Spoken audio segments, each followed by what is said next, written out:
Good evening, everybody, and welcome back then to another LFM stream. It has been a while, but we are back for action here in the Case King Pro Series, and we are going to be witnessing how our drivers get on in the third round of what is now Season 10, and it has been a busy couple of weeks for these drivers and a busy couple of days for the ACC community. So we have a lot to talk about and a lot to discuss before these drivers get into 90 minutes of action for this evening's racing. So let's have a little talk about what happened in the opening couple of rounds. Well, the season opener ended up going the way of Grantis Carreras, a man who has shown fine performance time and time again, and it was a difficult one for him to put together, where he's always shown such immense speed, but finally at the season opener at Imola in the Porsche, he was able to bring it all together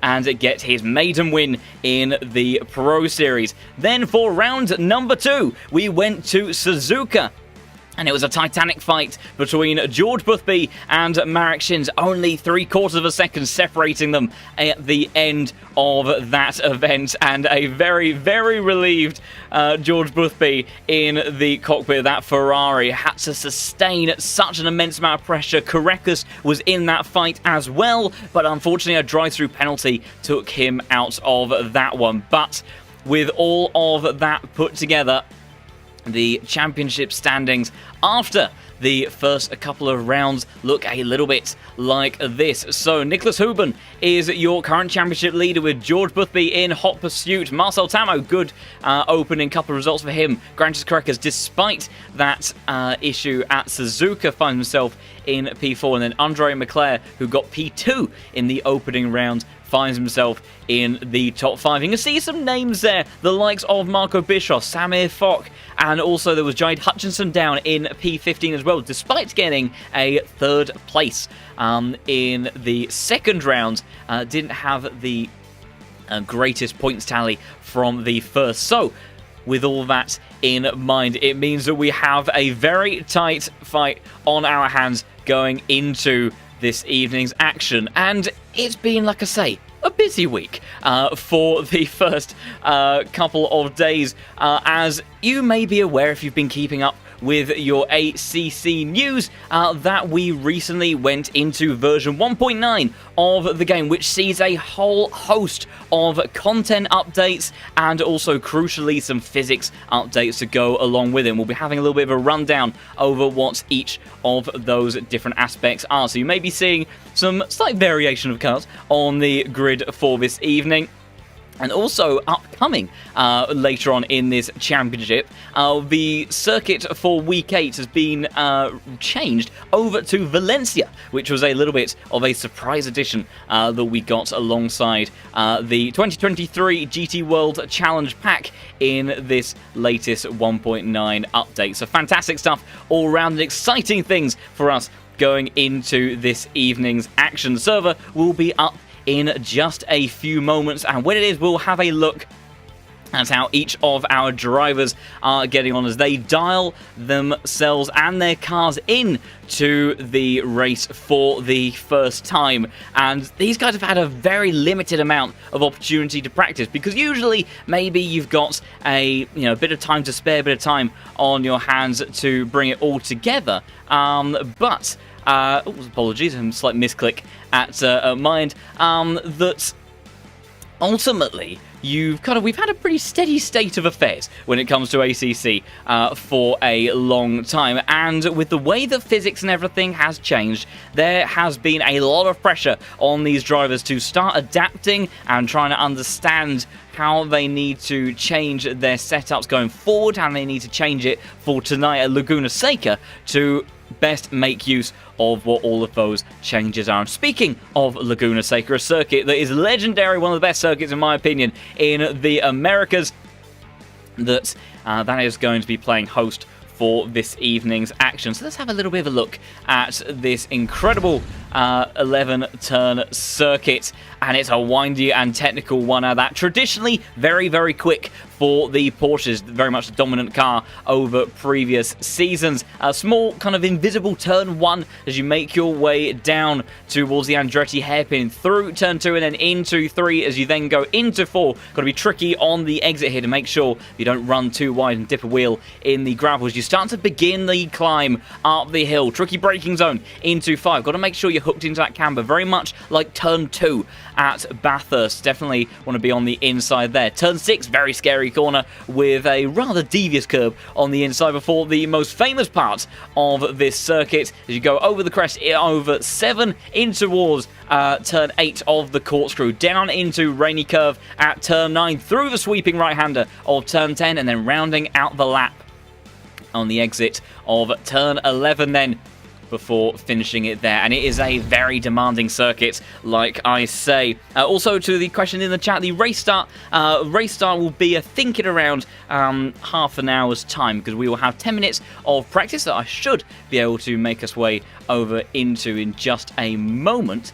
And then drivers will have a 15-minute qualifying. They'll have a few minutes to then get their cars sorted before the 90 minutes of racing. So it should be in about 30 minutes time from now. And thank you very much for joining in the stream tonight. I've been a little bit away over the last couple of weeks or so. Had some technical issues on my side as well, which I think for the most part are up and running and now okay. And hopefully all shall be well for this evening's action, because like I say, we have so much exciting stuff to look forward to with this, because with all of the physics changes that we'll have a look at in more detail in the practice session, like I say, 3 new cars on the field. Although maybe even that situation not quite as simple as we might ordinarily imagine. So I'll get things sorted out at this end so we can start having a look at how all of our drivers are getting on in their final bits of preparation for tonight's action, and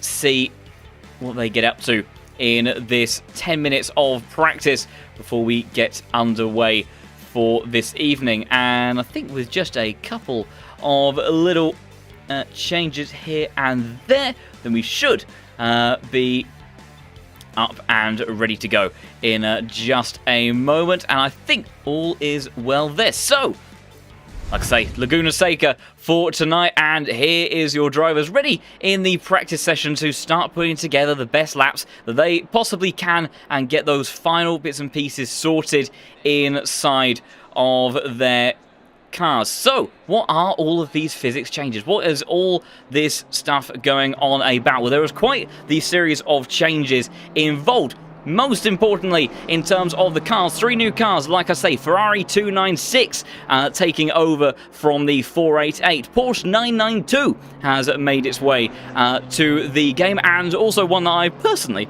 am very excited about. I have a little bit of a soft spot for Lamborghini. The Lamborghini Huracan Evo 2 has finally also made its way into the game as well.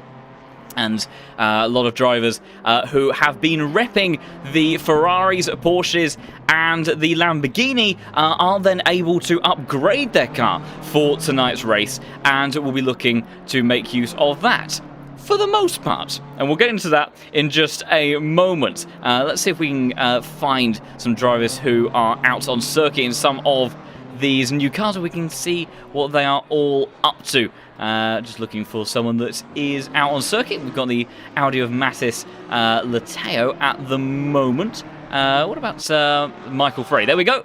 So the first one of the new cars, the Porsche 992. That flat 6 goes screaming on by. Visually a little bit different, tonality-wise as well. And the general feedback from drivers so far is that the new Porsche drives very much like a mid-engine car, but with just a little bit of those traditional Porsche aspects. That those that get on well with the German outfit will still very much be enjoying in all of its flat 6 glory as it makes its way through the circuit at the moment. Then we've got an example of Philip Menard for Jean Alesi Esports, quite a Lamborghini specialist team who I know will be very excited about this one. The new Lamborghini, a lot more agile than its predecessor, and although it seems to be probably the trickiest of the three at the moment to extract pace out of, this new generation Lamborghini, when you get it in the right working window, can be very, very quick indeed. So keep an eye on the South African of Philip Menard. Also, an over Jaid Hutchinson has made his way from the Ferrari over to the Lamborghini for this season and already managed to score a fantastic podium at the second round. So very interesting to see what sort of pace he is able to extract. And then I think Mr. Aidan Walsingham, who has gone from the Mercedes into now the Ferrari 296. And I have to say, it's a very nice looking car. Not the most aggressive of engine sounds of the bunch. A little bit kind of dim in the tone, a bit like the M4. Doesn't really sound very quick, but I tell you what, it is a mighty, mighty car indeed. So those are your three new cars. Like I say, we had the extra content as well of the Valencia race circuit that was added. But what about the physics? I hear you all screaming and asking now. I'm sure that many of you will have been watching some of the preview streams over the last couple of days, as well as keeping up on all the information released by Aris as well, kind of the tail end of last week and into this week.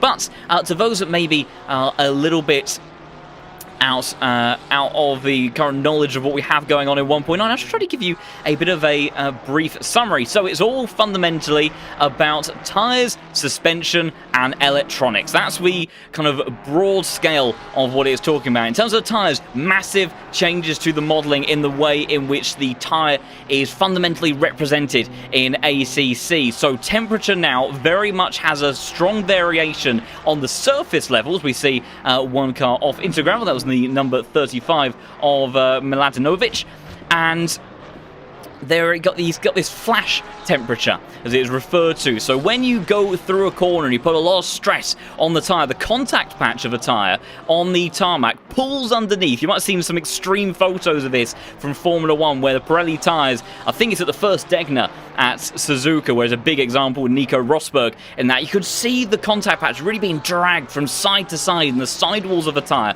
are very much flexible. This does two things. One, it generates a lot of temperature specifically on that flash zone of the contact patch, and also it puts mechanical and chemical changes and stress through the sidewalls of the tyres. Now, distinguishing from those surface temperatures, you've also got the core temperatures, and those are going to be what traditionally we've ended up fueling with brake temperature, but also as you warm up the tyres, which now take a few laps to kind of get into the right window, and you'll see longer build-ups for these drivers now, that the core temperature is a lot more stable and takes time to get into the right kind of position so that you get the best of the tyre. Also, that 27.5 or the 27.6 to 0.8 kind of holy grail pressure figure, not the case anymore. Wider window between 26.0 and also 27.0, and depending on which end of that spectrum you go to, you can start to prioritize whether you want that slow speed cornering performance, where you want the extra braking capabilities, the traction out of the corners, or if you want the responsiveness at high speed, you want the stability in those high-speed corners where you want it to be able to flick from one to another. That's where your advantages are going to be at high pressures. And also, those make a big difference in terms of rolling resistance as well. So there's your tyre rundown, all of that. What about the suspension? Well, I think probably a good demonstration is we'll go on board with Jardier himself in this fantastic sounding Porsche 992, which I'm just going to turn down, I think, just a tad. I'll make sure that we get some clear commentary sounds of each of these new cars, because they are rather glorious in how they sound. But the Porsche 992, a car that traditionally took the curves fairly well. We'll stay on board with it and see how Jardier is getting on around a relatively bumpy circuit. But what has changed then? It all stems around the modelling of the bump stops. So the bump stops used to have this sense of infinite compression. The problem was that on cars that used to kind of ride the bump stops, that this would build up into this kind of massive amount of energy that then would get released into the tyre as soon as you came away from a bump, and you get a lot of this bouncing and skipping, and then cars, like the Ferraris, McLarens as well to some degree, absolutely reacted terribly to this sort of setup. And they made it very difficult to tackle curves, but also just kind of, I think even Boothby at round 2 in the 488 suffered a really curious kind of hop in the first corner, where the car just dug in the Ferrari, just spontaneously just kind of bounces you out of position. And that was a really kind of unpredictable element of that car, and that's something that with the physics changes and all the modeling that has gone on is really something that these guys don't have to be concerned about quite so much anymore. If you do, ride particularly extremely low to the ground, and you have maybe some stiff suspension and all of that, and you hit some of these curbs, you're still going to get chucked out. Don't think that it's all a sort of all fun and games and now the curbs don't matter. But if you make logical changes to the geometry in the car, and you make sensible changes in terms of how you approach your line through the circuits, you can very much have a much more comfortable and realistic experience. I'll tell you what, if you looked at some of the replays of drivers over the last few days taking chicanes like the Imola chicane or Zolder as well, and you look at this glorious kind of bouncing in so much more of a natural way, where just the cars just hop and skip and glide to some extent over these curves, rather than kind of having that really menacing series of bouncing to the side or really being catapulted into the air. So it's lovely to see all these changes. I think the guys at Kunos, as Antonov gets a little bit explorative with the track limits on the exit of turn 6. Got to be careful with there. The guys at Kunos have done a phenomenal job, and we were longing for this update for such a long time, but I think that everyone is in agreement that it was very much worth the wait, because now not only can you take the curbs, not only can you really play with how the car drives out of corners, you get this lovely sense of on-throttle oversteer now that previously was just unheard of. ACC generally had quite a strong sense of understeer in how the cars drove. Not really the case anymore. That you've got those options. What Aris was talking a lot about. You've got options to tune the car into the way that you want it to drive, and a much more realistic output from each of these changes as well, which is fantastic for all of us. There's also more subtle changes in terms of way dampers now have a much more realistic effect in terms of tuning those transition phases in and out of corners, and how that's then going to affect the aero, the way that mechanical loading transfers from wheel to wheel. So that's going to be really interesting to see how these drivers make use of all of that. And also then the last mention over to the electronics, which was a really, really fantastic change. Much more smooth progression of TC. If you've listened to Jardier and some of his experience in GT cars, you would have heard that when he was in the Super Trofeo, the Alpine, I think also the Cayman GT4 as well, TC was not something to be afraid of. It was something to, really make use of. It's there to enhance your driving experience and the way that the car delivers power. And in ACC, it was a little bit on the aggressive side. If you particularly were in a car like the Bentley or the Audi, for example, it had to run very low TC settings. Otherwise, it just cut all the power to the rear axle, and it was an absolute nightmare to try to extract pace out of the car. So that's much smoother. ABS is also a little bit more forgiving, a little bit nicer to work with on that front. So all of that it leads to a much more realistic and predictable driving experience. Just kind of the cars just feel a lot more right and true to what we would expect from a GT3 car now. And all of those have been accompanied by some force feedback updates that are starting to really pick up on what these changes are delivering. And so overall, these drivers, for the most part, I haven't heard a single complaint really. Have been absolutely loving all of that. So a little bit of a long-winded rundown of that to bring you all up to speed. And as the final thing to note, as Philip Manat is your lead driver on the circuit, you might notice that the likes of Grantis Correcus is in the 991 version of the Porsche, not the 992. And you might wonder, why has he done that? Well, that is because whilst the update that we got did see a massive overhaul in terms of physics and content. The BOP-wise, I don't believe there was too much in the way of changes, as Caracas has a little bit of an issue into the corkscrew, but gathers it's all up. And as a result, around here at Laguna Seca, the 991 car is, or 991 edition of the Porsche, excuse me, is still the dominant package over the 992. So there are a couple of drivers that have delayed when they're going to transition over to the 992. All drivers were given permission to upgrade their car, but there was not a specification put in place as to at what point during the season they can. So Grantis Caracas and I think a couple of other drivers have decided to stick with the 991 and try to adapt their setups accordingly and extract what should theoretically be some extra pace out of this car around here today. And then when we go into round 4, that is when I think we'll then see all of those Porsches switched over to the 992. So to those that may be wondering a little bit on that front, that was the reason for the choices there. Meanwhile, looking at the timing sheets, Henrik Gamble in the K Kramer Racing Esports Porsche, the 991 edition, goes up to the top of the time sheets by a couple of tenths of a second, and puts himself on provisional pole with 11 minutes of qualifying left to go.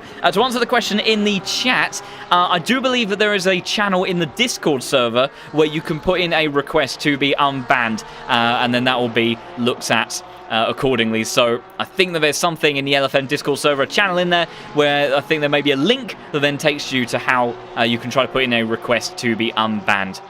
So right now, it is Porsche, followed by Lamborghini, followed by new Porsche, followed by the new Ferrari. Unsurprising to see that no one, I think, from the previous Ferrari or Lamborghinis decided to stick with the previous generation of cars, all switching, of course, over to the 296 and the Evo 2, respectively. And I think that's very much understandable. Those cars improved realistically in about every single way. And over George Boothby was seriously looking forward to getting stuck in with this 296. He put quite a lot of time into it during some of the preview events for the new content. So the British driver, one of the most winningest drivers in the Pro Series, of course. Very much back with his Ferrari, but not as he once knew it. But I think very much a series of changes that he, amongst many others, have been enjoying. Also, to run through a few names that's a little bit new in this top split of the Pro Series. Angelina Stroza, another member of the Yas Heat team, I believe, driver from Chile, and also used to very much be specialised in Gran Turismo, and then over time became more and more invested into ACC and has been doing some fantastic stuff with that team. Just for a brief moment, we'll just have a look at Grantis Caracas, who's on a big lap at the moment, 0.6 of a second from the number one car, the number one man on the platform, and trying to make himself the number one man in this server in terms of time, and it's looking pretty handy from the Lithuanian as he crosses time beam, and it's good enough. A 20.8, big lap time there from Grantis Caracas, who then pulls over to the side of the road and will go back to the pits and a fresh set of boots on those tyres. Also, your championship leader, Niklas Huben, for the Unicorns of Love team in the Mercedes, a car that team is very familiar with. And I get the impression that listening to various bits of feedback and drivers trying out the Mercedes, that this car, over the last couple of updates, had a quite big overhaul in 1.8 in terms of BOP changes and the aero balance around this car, and it made it a lot more competitive, although it did suffer a couple of nerfs. But the changes in 1.9 seem to have made this car quite the joy to drive. So Niklas Huben, I think, very happy with his choice, and have to see how he gets on. May not be the most competitive package this evening, but it's, from what I heard, other than maybe the 991 version of the Porsche being a little bit of a menace around here, that all of the other cars are seemingly pretty close to one another. So it's going to be interesting to see how they all get on. We've also got returning names such as Timu Karppinen has made his way over into the Lamborghini, so no more BMW for the Finnish driver, who's I think, was away for a couple of races at the tail end of last season. He has made his way back, as has this man, Marek Shins, number 14, another Mercedes driver who put a lot of pressure at Suzuka on the man that's right behind him, George Boothby in the Ferrari 296. They were going toe-to-toe during that entire race, and big compliments there were from Boothby to Shins's racecraft style, giving each other just enough room in the most intense of battles, and that's what we're hoping to see for tonight as well. Also got some additions such as Mattia De Campo from Team Suzuka GTO. Mega Italian has been working his way up the LFM leaderboard and comes in as the number 10 driver in the server, making his way into the 296 as well. Some other new names, the likes of Manuel Fuchs in the number 32 Porsche in the 992 version, as well as some other names. We saw Michael Frey, the Swiss driver, in the 992 as well. We've got the likes of Maxim Komazayuk in the Aston Martin, quite recognisable and distinct livery on that car. The Italian driver who's shown some great speed at times. I think had a little bit of an unfortunate time, perhaps, when I seem to remember he last ventured off to Imola. But it'll be interesting to see how he gets on with the Aston Martin. I haven't seen too many people trying out that car in 1.9, but I would imagine that this update might work quite well for this car for a couple of reasons. One of the biggest weaknesses of the Aston Martin was slow speed agility. You could generally get what you wanted out of it at higher speeds, but slow speed agility and acceleration, not the Aston's strong suit. So now with the extra options available, quite possibly we'll be in a more favourable situation for drivers now to get pace out of that car. And also, of course, tyre management is a big thing about this new update. Drivers seriously have to be careful not to slide the cars around too aggressively. It's all about maintaining constant and smooth temperature differences throughout a tyre. If too much of an extreme difference goes between either core or the surface or inside to outside on the tyre, that causes a level of additional chemical and mechanical stress in the tyre, and they will start to grain and degrade. So it forces you to, particularly in a race situation, not only drive more smoothly, but to really abandon some of the past philosophies that we've seen in ACC of kind of the extreme negative toe business. I think we maybe some drivers still running a bit of negative toe, particularly in qualifying, but in the race, it's very likely to either be now positive or be extremely minimal on the negative toe front, because whilst it will give you maybe some benefits still in terms of agility, it's a lot more difficult to manage your tyres with negative toe now, because it really does put a lot of extra stress on the contact patch when you are driving. So be interesting. Maybe the drivers that have the best times in qualifying won't necessarily be the ones that are able to manage their tyres the best in the race. And going back to the idea of the Aston Martin, something that car, like the Ferraris of the past as well, was traditionally very good at doing, was managing its tyres. So be really interesting to see how everybody gets on. 4.5 minutes then left of qualifying to go. It is still Grantas Caracas, the number 1 car in the server, that leads away, the only man in the 20s for the Veloce team. I think we'll see a bit of a flurry of laps at the end, because like I say, it does take longer to get these tyres up to temperature now. So chances are that drivers, they can't leave it until the very end to just run out of the pits with 90 seconds left to go and try to put in a lap. They need to get out with a couple of laps to spare, at the very least, to try to get their tyres properly warmed up and properly up to temperature, because the peak grip is not going to be when those cars first leave the pits, which is much more in line with kind of what we would expect. These tyres are designed to give longevity. It's not quite the same as sort of the Pirelli standpoint over in the world of Formula 1, which are very much on certain compounds a case of deliver the ultimate grip very early on and then degrade steadily and then drop off quite rapidly near the end. These tyres have to be able to provide performance over a long duration of time, so they're not going to deliver all of their grip immediately in the early stages, especially with this new 1.9 update. So expect to see drivers putting in a couple of laps to get those up to temperature. George Boothby, man that's rounding out a lap at the moment, a little bit deep though into the final corner. He's lost all of what he gained elsewhere on the lap, so I don't think there'll be any improvement for the race winner from round 2. What about Jaid Hutchinson, the Canadian driver who did such good stuff in the Ferrari last season, got himself on the podium at the second round, which was a great job in the previous generation Lamborghini. It was a big drive as well. I think from 11th place, he managed to get himself up onto the podium. Someone's been so good in racecraft at managing how he fights his way through the field and timing when he goes for an overtake. We saw fantastic examples of that at Bathurst as well last season, so keep an eye on this man, the number 5 car in the serving a C. A little bit scrabbling with the Lamborghini as it makes its way towards the line. I think it's going to be a 10th of an improvement, and it is into a 9th position. The Canadian driver goes. Let's see who else we've got on a lap at the moment. We'll go on board with George Boothby in this Ferrari once again.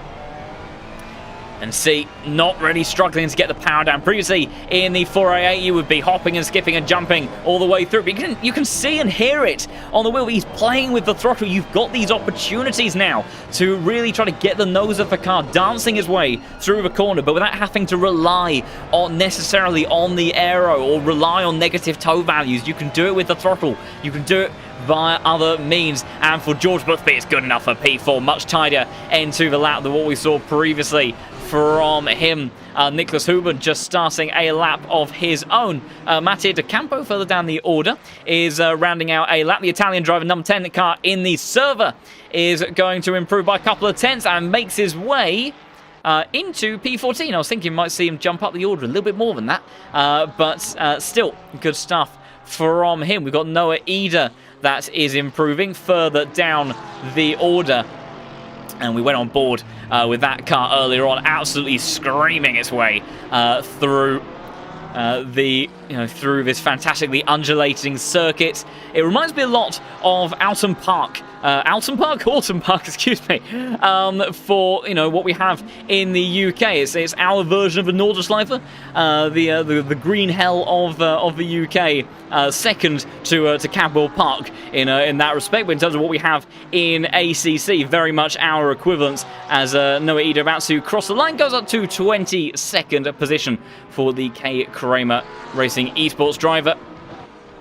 And yet the undulation really puts a lot of effort on the driver through, just you have to level of concentration you have to maintain. There's a yellow flag out for the number 35 car, that was Miladinovic, excuse me, who we saw having a little bit of issues in practice, and he has backed out of any further improvement. Meanwhile, Koreca's using everything and a little bit more. Let's go on board for the rest of this lap from your Race 1 winner, the Lithuanian, who has often been so mighty in qualifying. He's extracting everything that he can, and a little bit too much perhaps in the closing stages of qualifying. He's got pole right now by 0.3 of a second. He may not need an improvement, but he's not taking any chances. Climbing up the hill now in towards the corkscrew. Spot your braking point. Difficult entry here. Dip it into that first little bit of camber and through the second, and that's going to be that lap over and done with. See what I mean?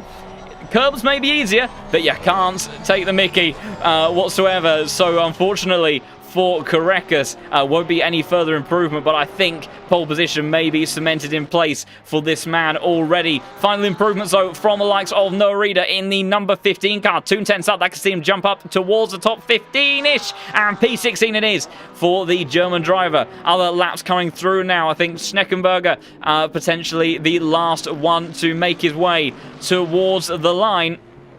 And as he does, as he crosses the line, he is going to jump up to 26th position. And I think we've got the likes of McCoskey. And there we go. That will be it for the qualifying session. And we will run through our grid in just a moment before we get underway for 90 minutes of action here in the Case King Pro Series.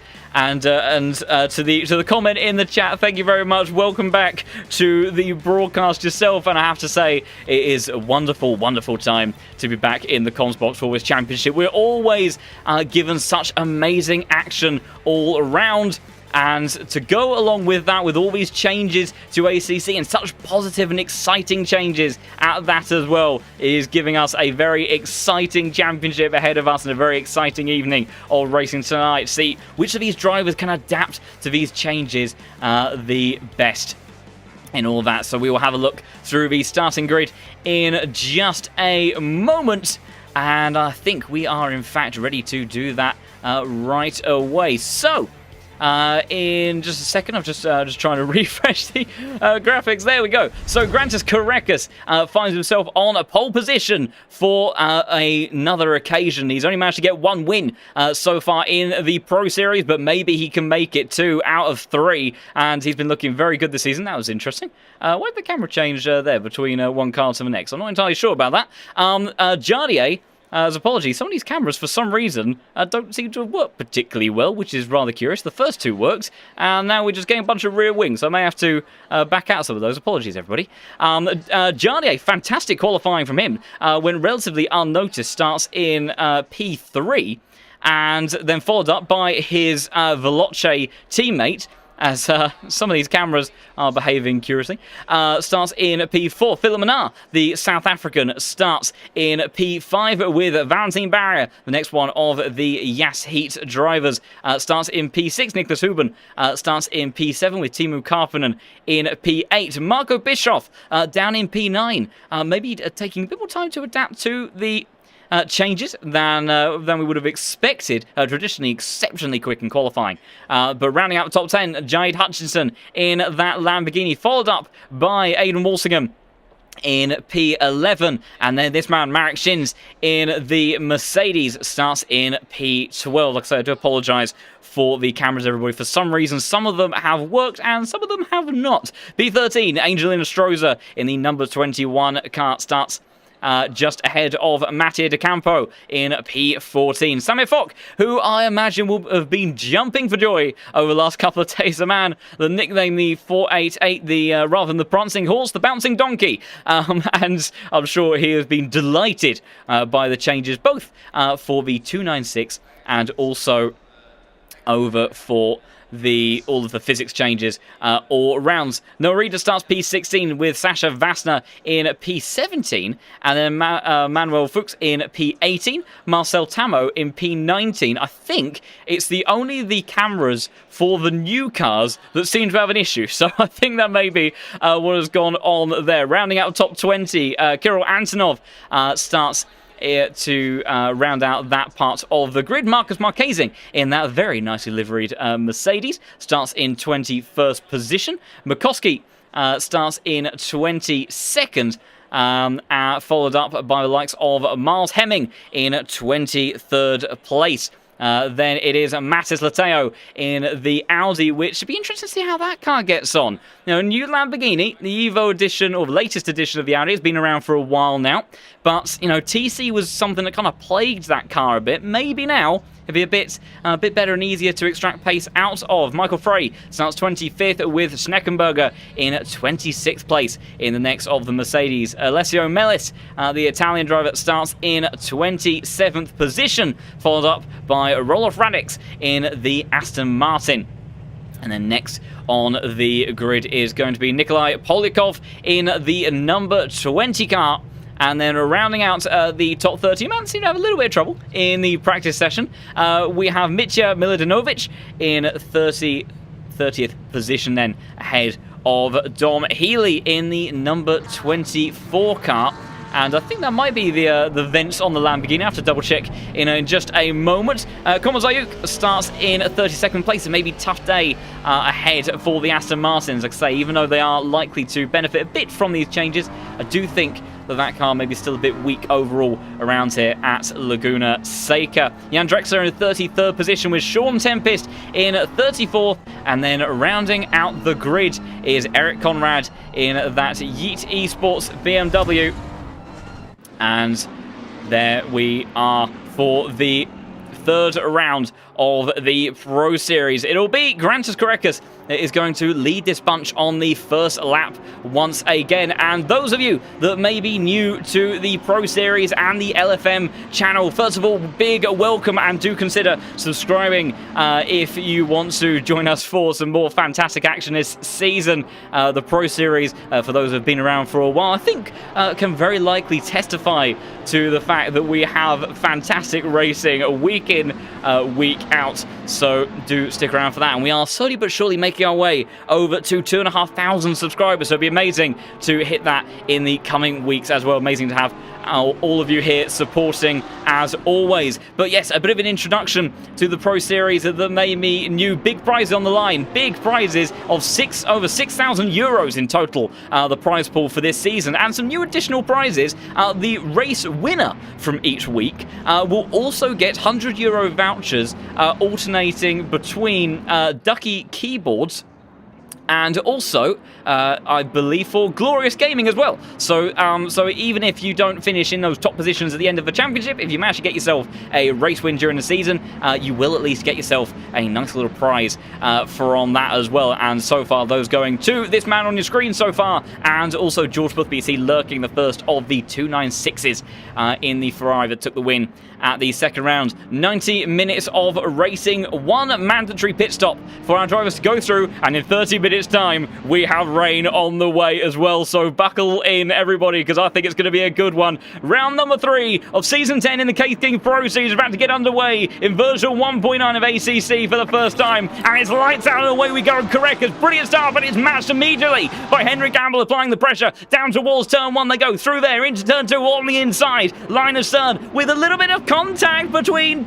teammates there. Boothby and Jardier having a small bump. Villamanar sent to the outside, but he maintains position through the end. Couple of cars sent off in the process. We'll go to Helicam to try to catch it. I think that's one of the Lamborghinis who went wide. Big moments for one of the drivers further back there, and several cars caught up in that. One Ferrari sent around, avoiding action taken by many drivers there. Fantastic job considering the circumstances, but they all fly out the hill for the first time. A little bit of wheel banging between drivers as well down the order. The top 4 seems to be pretty much as they were, with Nicholas Huben in P5, then Carpenen, followed up by the likes of Bischoff going down the inside now. Philip now is going to be sent towards the outside in that tricky turn 6, and the Marek Shins in the Mercedes is going to say thank you very much. Maybe even Hutchinson as well is having a piece of this after a tricky lap 1 up into P9 already for the Canadian driver.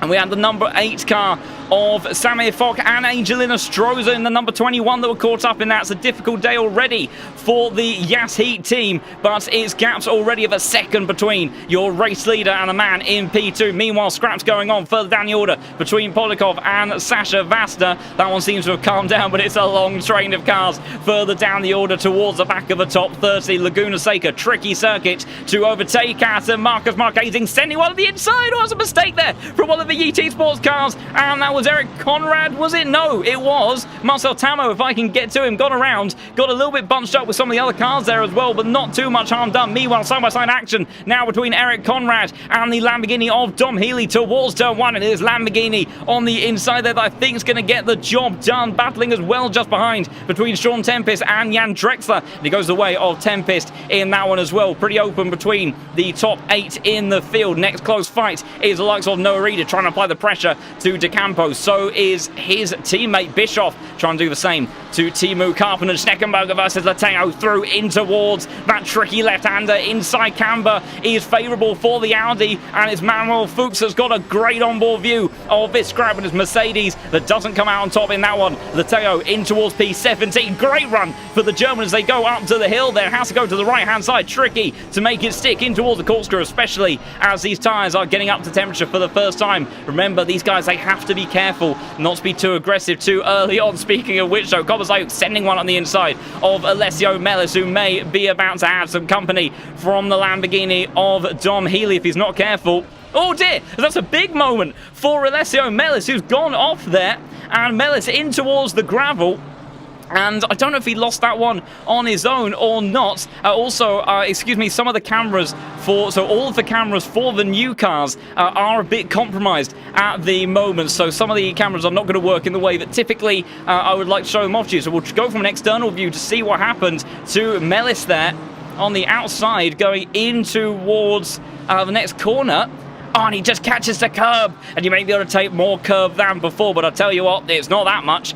Meanwhile, battles still happening inside of the top 25. Marcus Marquezing having just made his way by Roller Radix. The Aston Martin struggling a little bit as it's Henrik Gamble, though, immediately applying the pressure a little bit into the gravel trap, though. So it's going to allow Korekas to open that gap up a tad, but the gap was a second between these two at the front of the field. But Henrik Gamble pushing along, a man that hasn't really been the top contender at K. Kramer Racing Esports. It's been Noah Reeder, Marco Bischoff have usually been the two kings of that team. Valentin Barrier, the Frenchman, big send up the inside of Miles Hemming, who's immediately under pressure now from Matis Lateo. Opportunistic send in towards the left-hander. Tricky stuff. 992 versus the Evo 2. Which one of the next gen cars going to come out on top? It might go the way of the Porsche cutback, though, from the Frenchman. And Sneckenberg is getting involved in this one as well. Towards the outside he looks. And I think it's going to be a drag race towards the first turn. Is it Sneckenberger watching, lurking, and he's got a good run on the Audi. I think the Porsche of Hemming has managed to do enough to fend off the Audi. The Audi trying to get towards the inside now. Lateo in the number 12, Sneckenberger in the number 23, and they will carry on as they were. Gaps at the front of the field maintained side by side, though, between Noah Eder and Aidan Walsingham.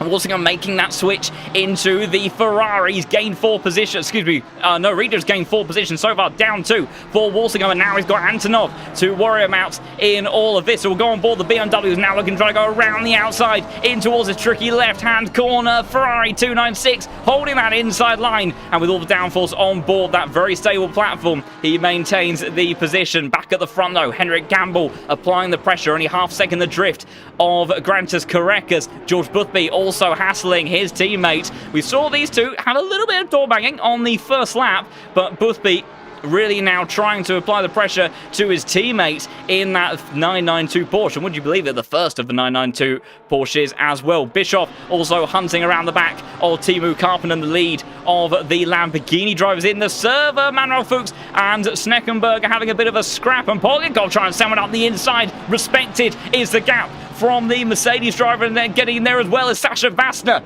in the Mercedes. Cut back potentially from the German driver. Let's see what's the speed differences between these cars as they head towards turn 1 and then in towards turn 2. The Porsche is no longer a slouch in a straight line. It can battle it with the best of them towards turn 2. Then they go into the Andretti hairpin. No one able to send a move, although that was a mistake. Further up in front, that was Miles Hemming who went wide. Matters Lateo immediately saying, I'll have a go at P16, thank you very much. Trying to cut towards the inside. Classes the curb, so loses a bit of momentum, and Hemming is going to hold onto that one for the time being by the looks of it, and he's got to be careful of those behind. Close train of cars here as well for P12. Noah Reeder, Walsingham and Antonov scrapping it out as Vassner versus Polgakov, and it's gone the way of Vassner, who sent one up the inside, and the Mercedes driver now finds his way into P20. Defensive from one of the Ferraris just behind there as well. What about Walsingham? Oh, bad exit for Noah Reeder, and now he's got problems with Antonov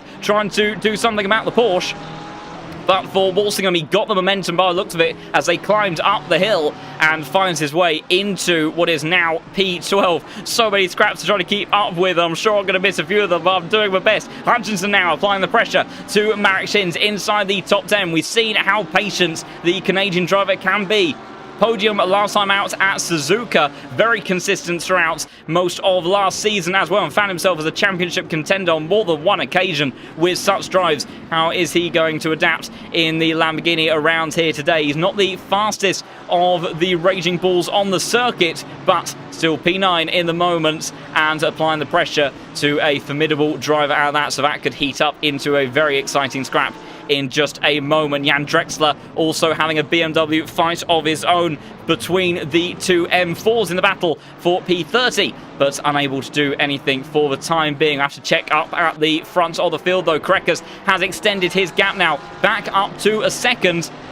And there's 1.7 down to Jardier, and then George Boothby applying the pressure in that Ferrari, but as of right now, unable to do anything. Someone that may want to apply the pressure, though, to Antonov is Valentin in the Lamborghini. He's quick up the hill. Does he send it once more? And the answer is no. The Frenchman decides to just back off just on this occasion, and he'll try to find an opportunity elsewhere. Same goes for Mikoski in the Ferrari, although a little bit of a wide line from Miladinovic just up ahead of him in the number 35 car, who didn't look the most comfortable in practice. Kick of dust. Oh, and that's Matteo that has gone off there on the exit of, which turn is that? That is Rainy Curve, turn 9 for the number 12 Audi. And after fighting his way up some of the positions, it's all gone wrong. I've got to check though, because Sasha Vasta's got it all wrong. Down in towards the final turn, he's going to lose 1, 2, 3 positions by the time they get towards turn 1. I think Marquezing a little bit too far away to do anything about the German driver, but not ideal. Oh, I saved that big send from Marquezing down the inside, the brightest livery I think that we've got inside the server, and he snatched it away from Vasta. So difficult time for the German driver on the last lap. Gaps inside the top 10, fairly stable. Valentin still applying the pressure to Kirill Antonov in the BMW, but hasn't managed to find a way through just yet. Someone else that did just manage to capitalize, Samir Fock over the BMW of Eric Conrad, I do believe. But I'll tell you what, it's all getting very busy in the mid-pack. This is Mikoski, Marquezing, Sasha Vassner, Radix, Komazayuk, all absolutely nose to tail as they make the way, and that's a mistake from the Porsche Polyakov, who just about manages to hang on to it. Marquezing is going to take another one as they go up the hill, and he just about manages to get himself into position before the entry to the corkscrew, and that is how quickly Laguna Seca can bite you. It's not the easiest of circuits to get corner cutting penalties. That's primarily because any corner cuts you take are not to your advantage. So as Lateo trying to immediately bounce back after that error, now making his way past Eric Conrad as well, and in hot pursuit of Samir Fock in the Ferrari just up ahead. Meanwhile then, your race leader still Grantas Correcas, pretty evenly matched with Henrik Gamble last time round. And there's the rain, it's come pretty quickly, and look at the way that this weather is transitioning. More rain on the way in 10 minutes, heavy in 30, and that is very, very quickly gone down to green track conditions, and it'll be damp pretty soon. And how this could shuffle the order, we'll have to wait and find out. George Boothby, half second adrift of Jardier. Now Huben trying to apply the pressure in the Mercedes that seems to be coming alive at this stage of the race. Be interested to see how these behave as we transition into this wet weather situation. Radix in the Aston Martin, the car that I thought would likely be adaptable in these conditions, and proving so. The Dutchman making his way past Sasha Vassner, who has had a couple of tricky laps. He's immediately got Komazayuk, another one of the Aston Martins, applying the pressure for good company as well. And how is this all going to fare? Which drivers? You know, these drivers, they've barely had time to get used to the physics, let alone physics in transitioning, changing conditions, but someone that's not scared to play around with it. Marcus Marquezing, big send up the inside of Mikoski as they head through turn 9 and get side-by-side action, and barely ahead with Giver. Mikoski onto the gravel. Polyakov trying to go around the outside now in towards turn 10, and he's going to fire the gravel as well, so it's all a bit shovey, and sending one on the inside. Radix in towards the final turn now. Windscreen wipers ablaze from all the drivers. Bit of a crossover attack to contact Mercedes and Aston Martin. Komazayuk taking evasive action to the right hand side there. I think the pair of them are going to get both the Porsche of Polyakov and Radix. Oh, that looked close on the run down towards turn 1. Sasha Vasta maybe not in the prime position to take it. Has to go the long way round. The Porsche will have the traction surely on the inside. It's still very close. The acceleration in the back of the German car, the flat 6, getting the power down as the weight over the rear wheels, of course, is going to come out on top in all of that. At the front though, tricky stuff. Boothby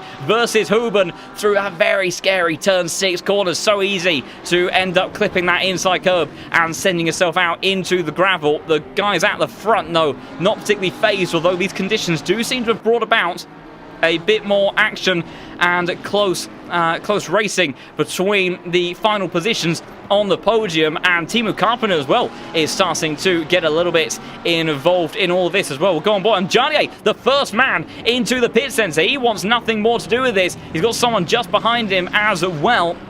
I saw pop in, that is Karppinen and Shins as well. Yellow flag for the number 25, car 23, excuse me, that's Schneckenberger. That has gone around further down the field. It's on the exit of the corkscrew, and that's awkward. He's doing a good job to keep out of the way of other cars, but in the process he's tagged the front end on that Mercedes a couple of times over. But these are crucial moments now in this race, because bearing in mind, with these temperature changes going on inside the cars, they're a lot more sensitive than what they even used to be. And you know, this transition from dry to wet now, it's going to be really interesting to see how both dry tyres on a wet circuit start behaving under these conditions, and wet tyres that may be not quite ready for only this damp track surface. It's going to take a bit more time until there's that extra surface water being laid down to really keep them cool. That could seriously cause some concerns for drivers later on. Bear in mind, there is a central pit window in this race. This pit stop for Jadier will not count as his mandatory stop. He will have to stop later, but will it give him the advantage that he needs? Has he timed it right? We'll have to wait and find out. Shin's just emerging out of the pits now. Of course, very different pit lane here at Laguna Seca as Angelin Stroza trying to recover his way through the field as well after that tricky lap one. And McCoskey also applying the pressure to Marcus Marquez. These guys seem to be tiptoeing a little bit now through here as you see more cars. Bischoff, Hutchinson inside the top 10 coming into the pits, but your top 4 deciding not to. So we've really got dynamic stuff going on in the Pro Series. Once more, McCoskey sends one up the inside. It's tricky right now on the circuit, but the 296 has got it done just before the pit entry. And 2 more cars make their way in, make that 3 in the background as well. But several drivers, that was contact on the exit there, and that is not going to help McCoskey's situation. Also, last lap for Grancis Carreras, 28.3. Let's find Jadier in the server. Where is he at the moment? So he's just got a couple of corners to go, and this, I don't know if this will be a representative lap just yet, and we may have to wait for the one after, but he was the first alongside Carpenter, who seemed to gain in those pit stops, to decide to come into the pits and gamble for the wet tyres. And last time around, it was a 133 for Jadier then, but I have a feeling that may have included the exit from the pits last time, so I have to see how he gets on. We'll have a guaranteed proper lap this time around and see how they extract pace. Carreras, though, again, staying out. Henrik Gamble, though, he's decided to buy the bullet. Boothby and Huben still having a scrap of their own for what will now become the fight for P2. In terms of current position in this race, maybe not effective position, but Carreras 130 last time around. What about Boothby and Huben? Very similar. In actual fact, 0.4 a second each adrift as some of those other cars coming out of the pits. It's going to be awkward because they're going to be coming out amongst some of the lead drivers that are taking a big gamble. That was someone going very wide on the exit of turn 1 as Carpenter seems to be really settled in this Lamborghini under these wet conditions. Someone was asking in the chat, what are the ideal pressures? Well, I tell you what, message that man in the number 11 car, as that's the number 33, that's Radix, that seems to have had an issue on the exit, and he's retired from the race. So I'm not sure if he had an incident on the exit of the pit lane or if he just got it wrong in some way or another. But he has left the server, so no more racing for that man then, as up at the front, still no changes. Those drivers staying out. What is the pace like for Jadier and the Finnish driver of Carpenter? Carpenter seems to be the more settled of the two. It's a 29.3 and a 28.6 for the Lamborghini, so almost 2 seconds faster than those currently in the top 3. So that is the pace difference right now, and there's Henrik Gamble. So he's lost time, and Jadier and Carpenter have both jumped the K. Kramer Racing Esports car, who was having a battle right behind Grancis Carreras. So right now we could find that this fight between Jaroslav Honzik and Teemu Karppinen is your effective fight for the race lead, and right now it's the Lamborghini driver, the Finnish man who's always been so consistent, has so many great results, but has never quite, he's only been in properly in the fight for the win on a couple of occasions. Last time was at Bathurst, this time it's in the wet with the new cars, the new updates, the new physics, and right now a new way to find himself to the front of the pack if he can get the job done today. Carreras 31.4 now from him, so the pace is slowing down.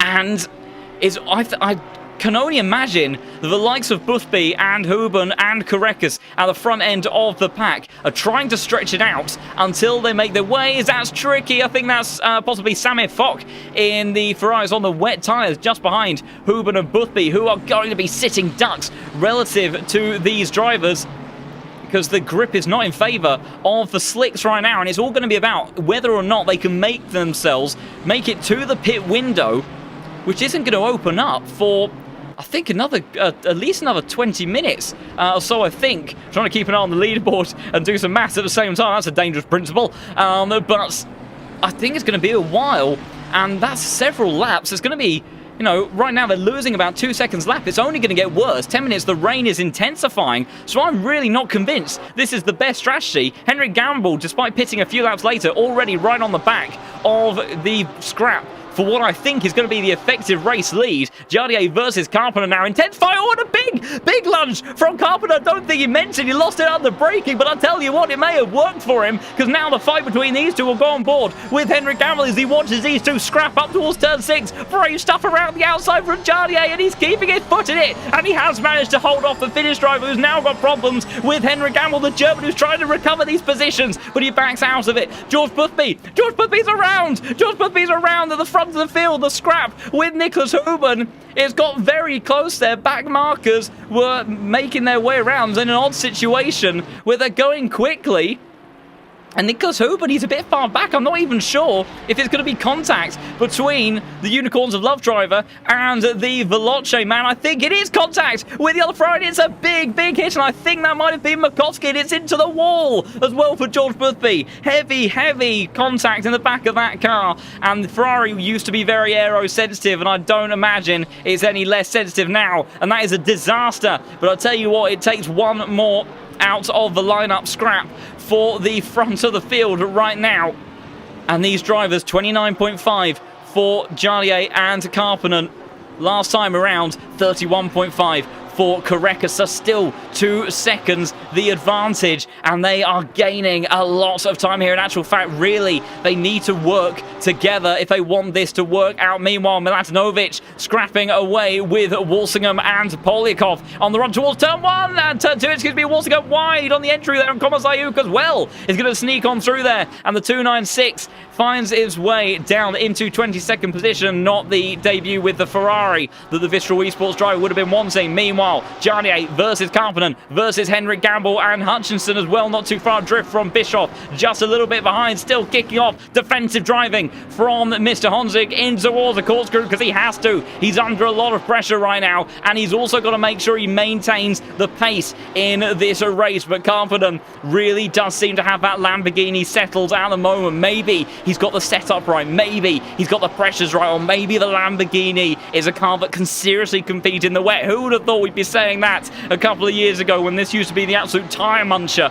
of all of the cars on the grid? Meanwhile, Miles Hemming has made his way past Walsingham now. Side-by-side action between Polyakov and Milatinovic on the run through a corkscrew as well, and nose chops off the front of the number 20 car, and here comes Komazayuk to join the party as well. It's very close between the pair of them, but I don't think he's quite going to be alongside just yet unless he sends one up the inside. He's thinking about it, and he has in the number 20. Komazayuk trying to get involved in this as well. We'll go on board with the Aston Martin if I can grab him. There he is in the slipstream of the Porsche just in front, and on the outside is Milatinovic, and he hasn't got anything to fight with. So Komazayuk and Polyakov make their way up into 19th and 20th respectively. Meanwhile, further up the field, the struggling Boothby being put under increasing pressure from Antonov now.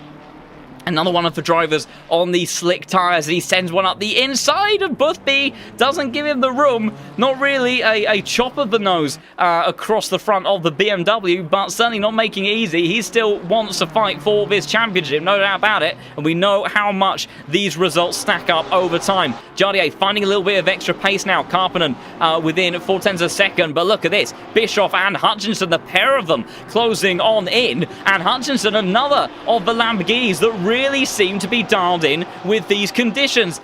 Karppinen absolutely glued to the rear of Jardier now, and the pair, they're all coming up behind Michael Frey, who is there on position, but he is also there on dry tyres in increasingly tricky conditions. I'm not sure how he's going to fight it. Side-by-side action as well in the background. And Michael Frey goes to the outside. Oh, that's tricky. And a little bit of contact between Jardier and with the Porsche between Karppinen and the Michael Frey, who's now got Marco Bischoff coming on through. No, in actual fact, sorry, that's Henrik Gamble. Marco Bischoff having to fend off the Lamborghini of Hutchinson, who's now going around the outside. Oh, this is tricky. There's nowhere to go in all of this. And someone else is coming alongside in all of that as well. That's Angel Illustrosa. He's a lap down on all of them. Michael Frey having to drop towards the outside line now, and Hutchinson losing the ability to tackle Marco Bischoff and has to reel that car back in again. Got very close between these guys not too long ago, but thankfully they just about made it through okay. How are they all faring? How does the Porsche of the 992 vary against the 991 in these wet weather conditions? Henry Gamble is quick, but right now it does seem like the 992s may be a bit more able to maintain grip and balance in the tyres as white flag out for Huben. He's got a bit of traffic with some cars in front. Boothby still fending off the hard-charging number 31 car of Antonov in the BMW, but it's all going on right now. Jan Drexler's right in the way. Jardier towards the outside. Carpenter towards the inside. He's got a faithful at BMW. It's like multi-class racing, and here comes Gamble up towards the inside of the final corner, and Carpenter's lost out. Jardier managed to find his way through. Carpenter chose the wrong side at the wrong time, and now it is Henry Gamble that finds himself, I believe, in provisional P2, because surely when they all make their pit stops, I think it's going to be Jardier followed up by Gamble, then Carpenter, then Bischoff, then Hutchinson. Hutchinson diving down towards the inside now. He doesn't want to waste any more time either in the number 5 car. He has made it stick. Carpenter trying to immediately recover the position over the Porsche in front of him as well, but he can't do it just yet. George Boothby versus Antonov, 32s for these drivers last time around. Koreka's doing a better job than most at the front of the field, 31.7 for him. Meanwhile, Komzayuk now trying to go up the inside. Miles Hemming trying to follow the Aston through as well. He's got a run. He's in the slipstream, like I say. The Porsche is no slouch, and Mark Hazing sending one up the inside as well. Oh, it's busy between all of these guys. Komzayuk is through. Milandinovic trying to fend off the 34 Porsche of Hemming there. He might have done just about enough to do it. A little bit of contact. That'll certainly get Mark Hazing involved. This we've seen he's not afraid to send it, and the Mercedes getting a great view, but the Ferrari does just about manage to hold on to that position for the time being. Porsche struggling to get the power down. The number 27 car, the Mercedes, not seemingly having the same issue as they head in towards that tricky left hand. The Mercedes down towards the inside, using the camber to his advantage. Can he get the power down better? Porsche stuck on the outside now, but turn 6 is going to be tricky. It's also kicking off as well between No Reed and Michael Frey. Contact on the entrance there, and that's Hemming that's sent off wide. Meanwhile, Noah Reeder has made his way through on Michael Frey. How are things playing out at the further end up of the grid? The first of our pitters, Jardier, still ahead of Gamble, but only by a 0.3 of a second. It's a big send from the K. Kramer Racing eSports driver. He wants his debut win in the Pro Series. He's willing to do everything to try to get it, but he can't make his way past. A man has so much experience, so many wins in the Pro Series as well, and so much talent inside the cockpit of that Yasheet car.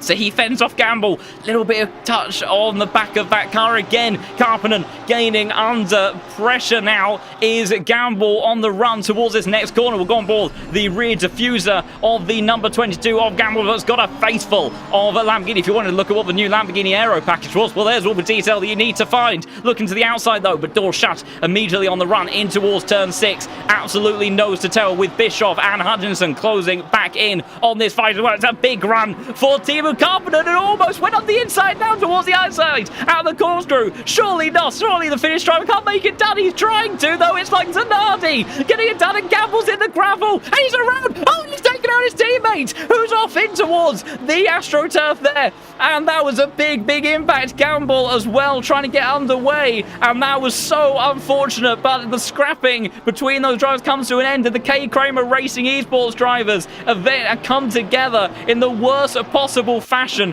We're going to have to go to a replay of all of this. Here they come through. Carpenter down the inside on the entry through the corkscrew there into the gravel. Gamble goes and into the path of Bischoff, who just had nowhere to go, and Hutchinson once again, he reads the situations ahead of him so well, and now he finds himself very likely in provisional P3. It's exceptional stuff from the man in number 5 car. So unfortunate for Bischoff and Gamble, and there may be words in the stewards' inquiries that we'll have to try to have a look at some point. We do have live stewards in this event. Meanwhile, Carpenter versus Jardier as they made their way past Dom Healy, who's had an incident, I think, a bit further down, and Carpenter trying to go for the effective race lead, but they've got Sasha Vasta right in front of them as well. Hutchinson watching on board right behind them in all this in towards turn 6. Carpenter trying to go down the inside. He can't make that stick. And Jardier may get the run up the hill. He's got Mercedes to worry about. Hutchinson doesn't know where to go. He's just watching. And Carpenter trying to hold the outside line now. And Jardier is not brave enough under brakes to go side by side through the corkscrew. It went wrong through here last time. But I think Carpenter then, if the way that these strategies are playing out in the way that I think they will, Carpenter is your current effective race leader ahead of Jardier now, who's having to fend off Hutchinson. The Lamborghinis have absolutely come alive in these wet weather conditions. Meanwhile, Michael Frey versus Michael Fuchs on the exit of the corkscrew chicane, and it goes the way of the German driver in the number 32 car. Bischoff was also recovering a position over some not too long ago as well. Hutchinson now in the Lamborghini as well. He wants a piece of the action. Here's Lamborghini, and down the inside he goes. And Jardier, did he put those wet tyres on a bit too soon? Did he get them in the wrong operating range? We don't know, but all we do know is the Lamborghinis right now are absolutely rapid. Marek Shins on his wet tyres as well makes his way past Dom Healy in another one of the Lamborghinis that's on those slick tyres like they've been from the beginning. Also, Antonov has made his way through past George Boothby at some point. I'm not sure when that happened. We've just had so much going on elsewhere. He may be about to have something else go on in a second. Marquezing, we've seen him send it before, but this time around, just a little bit. Oh, I thought he might send it on the inside on the second part of the Andretti hairpin there, but the Mercedes driver holds back on this time around. Maybe next time won't be so forgiving. Marek Shins makes his way past another Mercedes of Sasha Vassner, but a little bit into the gravel. He's got to be careful not to push too hard with that. Henrik Gamble also closing up to the back of another one of the K. Kramer Racing esports cars. Of course, some of the liveries missing for these guys with the new cars. I think only a couple of them have managed to get them updated in time. No reader down the inside. Dom Healy, who's also backed off and ended up letting Henrik Gamble go through. So no reader maybe on the wet tyres as well. Of course, these drivers a little bit out of position after that big incident on the exit for chicane. A chunk of curb taken on the exit there. Meanwhile, Manuel Fuchs and Jan Drexler having a scrap of their own. I think all the way around the outside. The 992 went. How he managed to get that done? Well, the skin of his teeth, I imagine. But I tell you what, Hutchinson, he made his way past Jardier, and he wants to make it a debut win in the Lamborghini because he is hunting down Carpenter 27.5 the last time from the Canadian. Almost a full second faster than the Finnish man ahead of him, and I'll tell you what, crucially 5.5 seconds faster than your race leader, who did not have a good lap last time around. It was a 31.8 from Huben, but a 33.0 from Korekas, so not what they would have been wanted. Meanwhile, Marquezing versus Komazayuk again further down the order, and the German driver ending up having to go to the AstroTurf. Meanwhile, what on earth is happening in the mid-pack? Gamble's past no reader. Bischoff is past Sasha Vassner. We know Vassner is struggling on those slick tyres. No reader.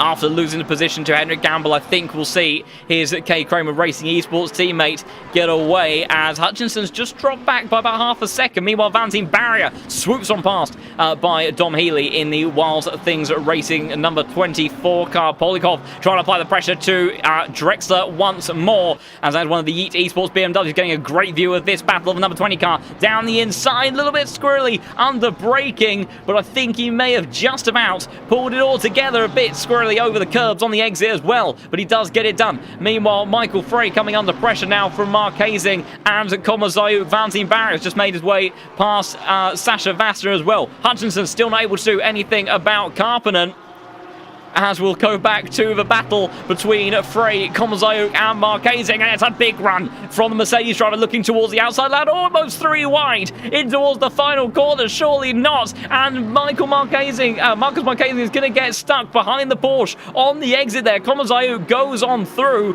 Boxing was the Mercedes. He won't want to waste any time, I imagine. Around the outside he is looking. It's going to have to be a big send on the brakes, or a little bit of contact. How did he keep that one together? Quick reaction from the man in the 27 car, and just about keeps it pointing in the right direction and continues the fight against Komazayuk. Meanwhile, Hemming versus Mladenovic, and it goes the way of the Dutchman in the number 34 Porsche to go up into 23rd position. Hutchinson hasn't quite managed to stay on the back of Carp. In actual fact, gap now about second, lost a chunk of time on the exit there as Jardier, or maybe it was to do with some traffic of Matti De Campo, because Jardier just making his his way through now as well. Lateo versus Michael Frey. Michael Frey continuing to lose positions as Krzysztof Makowski versus Samir Falk. Those two have had busy days in the office so far. And Makowski hanging on to the back of the Latvian driver, but I think it may have been Samir that got through not too long ago. Also, rain still increasing in the coming laps. But we've probably, I think we're only about 2 laps away from the pit stop. Oh, this is going to be seriously close in terms of strategy, because if we are around 2 laps away, where is Karekas right now? So yes, so he will have, I think, 1 more lap after this before he is able to come into the pits at the beginning of the pit stop window. There is currently about 20 seconds or so separating him and Karppinen, but of course those drivers will also have to do a pit stop as well later on in the race within that window to get fresh tyres and serve that compulsory pit stop, and contact between Marquezing and Komazayuk sent off, manages to make his way back on. Marquezing spinning in the background, Drexler now coming under pressure from Matis Lateo, and I think the Frenchman is going to make his way past on traction alone on the run up in towards the next corner of turn 4 then, and he does get past, and Komazayuk might be the next one on his list as well. Marek Shins trying to make his way past the Ferrari as Gamble's closing in as a result, boxed in. Of course, these guys, they're fighting because all of this time that they managed to fight very may well end up impacting who comes out on top later on in the race, because it's definitely going to be close. Gamble gets past on the inside as well.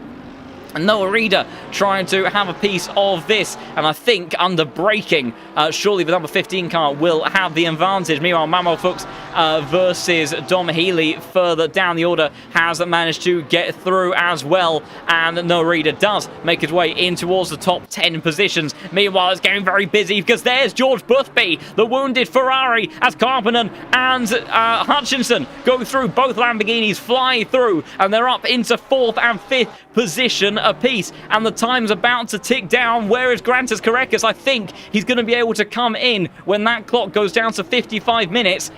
And so in which case, I think the dry tyre strategy for Grantas Karekas may have ended up working. And even though he's lapping 5 seconds a lap slower, and there's the pit window open, and surely he'll dive into the pits straight away for the Veloce car, and he does. And just ahead of him, so is the Ferrari. So, you know, there's a maximum of only 10 minutes difference as Valentine Barrier gets past Mattia De Campo.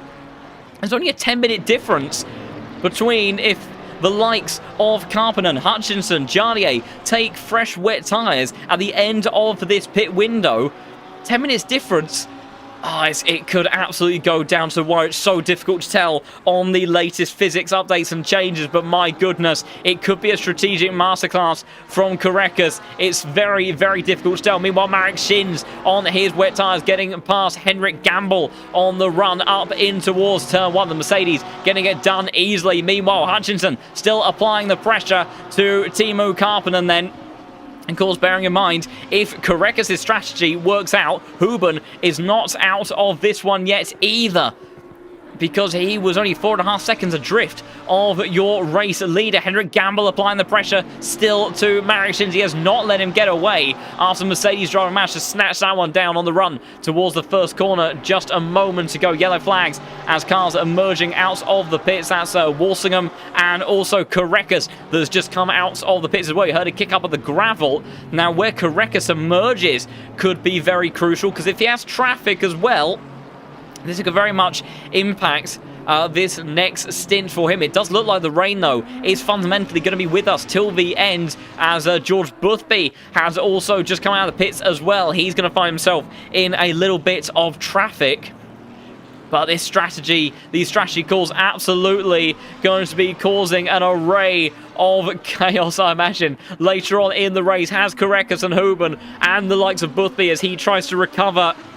What after that incident with Makowski? Have they made the right call, or would it be these two followed up by the likes of as Marek Shins has come into the pit? So I think Marek Shins had already made a pit stop. He had. So Mario Shins had already made a pit stop, and I think he's one of the first drivers. That's meanwhile Hutchinson. He's gone down the inside at the first couple of corners then by the looks of it, and he's got the job done. And I don't think Timo Carpenter is going to be able to respond, so we'll have to go back on the replay and see how did the Canadian driver, who's been biding his time, he's been so quick in the rain, and he's been flying his way up through the order, and he applied the pressure towards turn 1. Was it a send from the Canadian? No, he's very far back. Did Carpenter get it all wrong at the brakes? He did. He went very, very wide. Patience from the number 5 car, gets the run that he needs under acceleration, and easy as that, well, say easy as that, you know, easier said than done, I'm sure. Inside the cockpit of those cars, these guys will be absolutely frantic at the moment, but Hutchinson finds himself in the lead of this race. But will it be the net race lead when it all plays out later on? We'll have to wait and see, because these drivers that you see right now on your screen, they are going to have to come in for another stop. They need to pit under the pit stop window region of this race. Marco Bischoff close up to the back of Noah Eder then. K Kramer Racing Esports car just in front of him. We'll also try to have a little bit of a run through of the penalties that have been dished out, the incidents that have been investigated so far. So having a look then, number 33 car gets a 15-second time penalty for causing a collision, and that is Noah Eder that is on your screen right here, and he's going to allow Marco Bischoff through. He's his teammate, and he's not really fighting him either in the grand scheme of things. So Noah Eder lets him on through. Antonov has just scythed his way out the inside of one of the other BMWs of Marcel Tamo in the Yeet Esports car. Meanwhile, I do need to keep an eye on Carpenter versus Hutchinson at the front of the field. Number 8 car also getting a 10-second time penalty for causing a collision as well, and that was Samir Fox. So maybe, unless it's a different incident that the stewards are talking about. Let's have a look. Was it on the first lap? I believe that it may well have been. So when we saw Samir dropping down the order, that may well have been, unfortunately, down to him. I can't be 100% certain on that, though, so I could be wrong. But certainly he's been handed a penalty for something, as meanwhile Huben applying the pressure to Lateo, of course, has just made his way onto fresh wet weather tyres. And we will be wanting to dispatch of the number 12 car in just a moment, and he does. Number 30 car has a 15-second time penalty for causing a collision as well, and that goes in the direction. That is Makoski. That would have been with George Boothby, I'm sure, towards turn 1, as Samir coming under pressure from Marchesi, the German driver, who's been involved in some incidents of his own so far, going up the inside and gets it done on the run into the corkscrew. Then a few more that have been dished out. 10-second time penalty for the 35 car. That belongs to Miladinovic. That is for, I believe, causing a collision as well. Number 22, unsafe rejoin. A 10-second time penalty for him too. And that's Henrik Gamble. Currently in 4th position in his race. So a lot of the K Kramer Racing eSport cars having a difficult day. In actual fact, that may well be for that instance that he had with his teammate. Another one for Mladenovic for causing a collision, 5-second penalty, so he has a total of 15. A 5-second penalty for the number 26 car as well for causing a collision. White flag a moment ago for Carpenter. So he's 3 seconds back from Hutchinson now. So there you go. Did he have a moment through turn 6 as he caught the curb on the entry? Because that's not 3 seconds. 3 seconds when they go in, and there you go, clips the curb, and it's just enough to upset the car. Doesn't catapult it like it used to, but it's enough to put you offline in these tricky wet conditions and have a little run through the gravel. But he keeps it all pointing in the right direction, and that allows Hutchinson to really get his head down and concentrate over the upcoming laps. Tell you what, Korekas, fresh tyres, still not faster than Hutchinson in that Lamborghini at the front of the field, but it could take some time for the for those tyres to come up to temperature. Bear in mind, given all of the changes, Eric Conrad was the 5-second penalty that's been dished out, and that is it.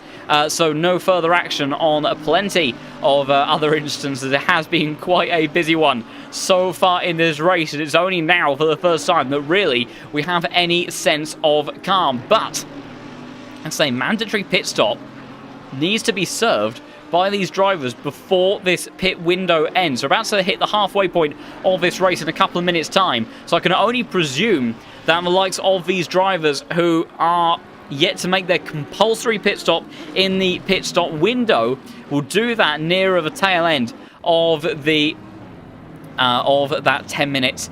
It's got another 12 minutes, of course 10 minutes from the halfway point in the race, in order to try to extract as much performance in the latter stages as possible. Of course, whether or not the rain ends up sticking around or if it changes later on, that could be another decision for what pressures these drivers end up putting in their tyres, because it's all more crucial than ever. McCoskey still applying the pressure to Samir Fock in our closest battle on circuit at the moment. I'll also try to have a look at the chat as well to catch up on all of the comments been going on. It's been difficult to look down because there's just been so much carnage going on a single screen.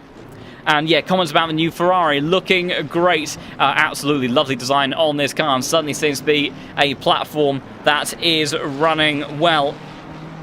And does anyone already know what this little piece on top of the 296 does? I'm trying to see for myself. If you mean the little slot that's running on the top of the roof, you might have to put another comment in there. I think it was Fabian that asked that. If it's a little slot that you're talking about down the rear window, it could actually be a little bit of an extra sneaky aero surface in there as well. Kind of a bit of a hidden wing in there. It's difficult to tell, but it doesn't look like a vent to me. It looks like maybe through and through. So maybe a bit of a cheeky way that Ferrari found a way to bolt on some more downforce on to the 296. Antonov now applying the pressure to the Polish driver in the number 30 car that we are looking at.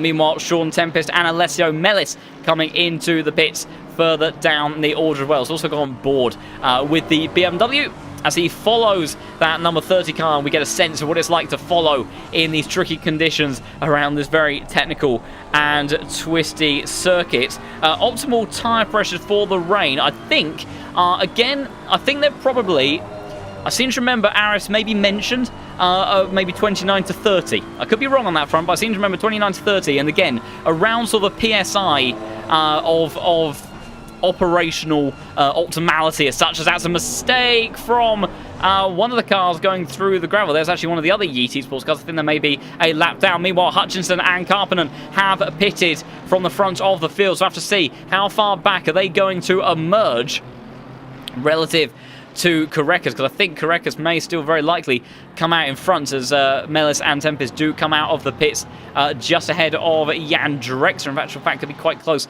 between them, as also Hutchinson and Karppinen now have just come out. Also, Nicholas Huben. And there you go. It's side by side between Hutchinson and Huben. So there's not much in it between Huben, who stayed out on those dry tyres. We'd have to assume then Korekas is indeed about 6 seconds up the field from these drivers. But whether or not the fresh tyres on board that Lamborghini that was looking so good in these wet conditions, can Hutchinson, can Karppinen do anything about the Lithuanian that currently is in the effective lead of this race? I wasn't sure if the strategy was going to work for those that stayed out, but at least in terms of track position right now, it is advantage to those that stayed out on the dry tyres. But right now, the likes of Komazayuk could be the difference maker of how long does he manage to keep behind Nicholas Huben and Hutchinson.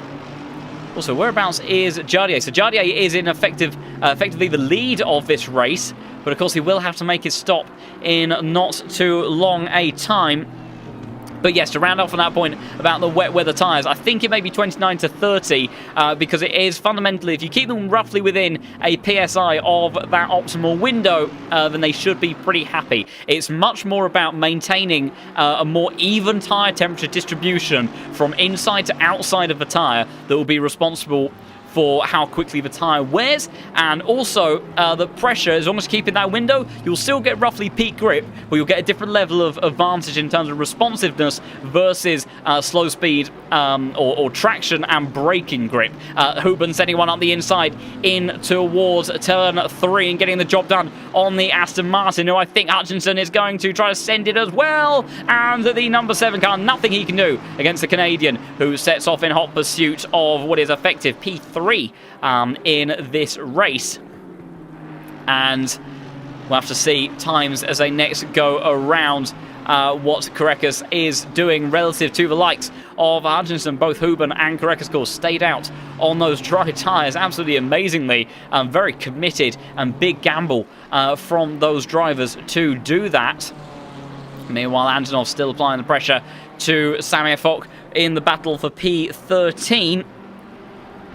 And by the looks of it, I think that's more or less everything. In terms of Carpenter not getting a penalty, I imagine that's the stewards have decided that was a no further action incident, although the Swiss driver of Michael Frey, my game's disappeared. That was exciting. What on earth happened there?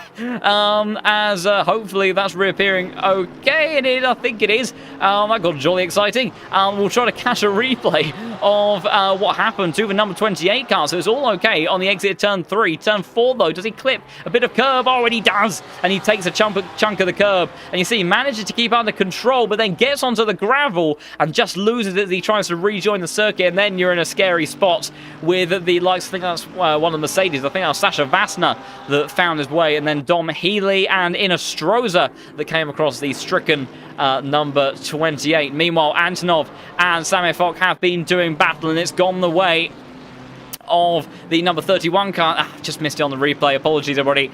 And I was down the inside at what is strictly speaking turn 2. Of course, in realistic terms, it's kind of the first corner on the circuit, even under these tricky wet weather conditions. And having a look at the lap times, Grantas Karekas, 28.5 last time around. Noah Reeder comes into the pits.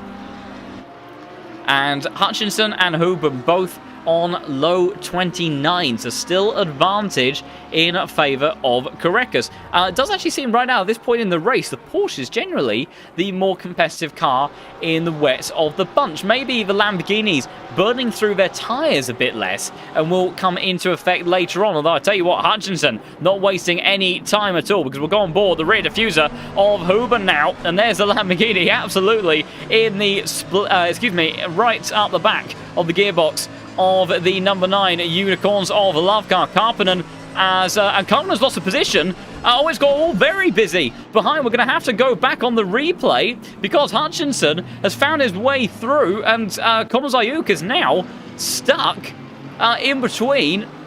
So what has happened here? Excuse me, no, I've got confused in mind. Apologies, everybody.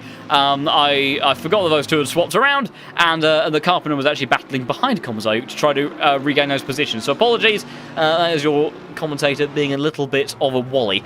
But it is still Hooban, followed by Hutchinson in that number 5 Lamborghini, who does seem to be loving these wet weather conditions. And Karppinen, 28.0 for him last round, just a tenth of a second adrift of what Karekas did last time. So it does seem that the Lamborghini has some serious wet weather pace.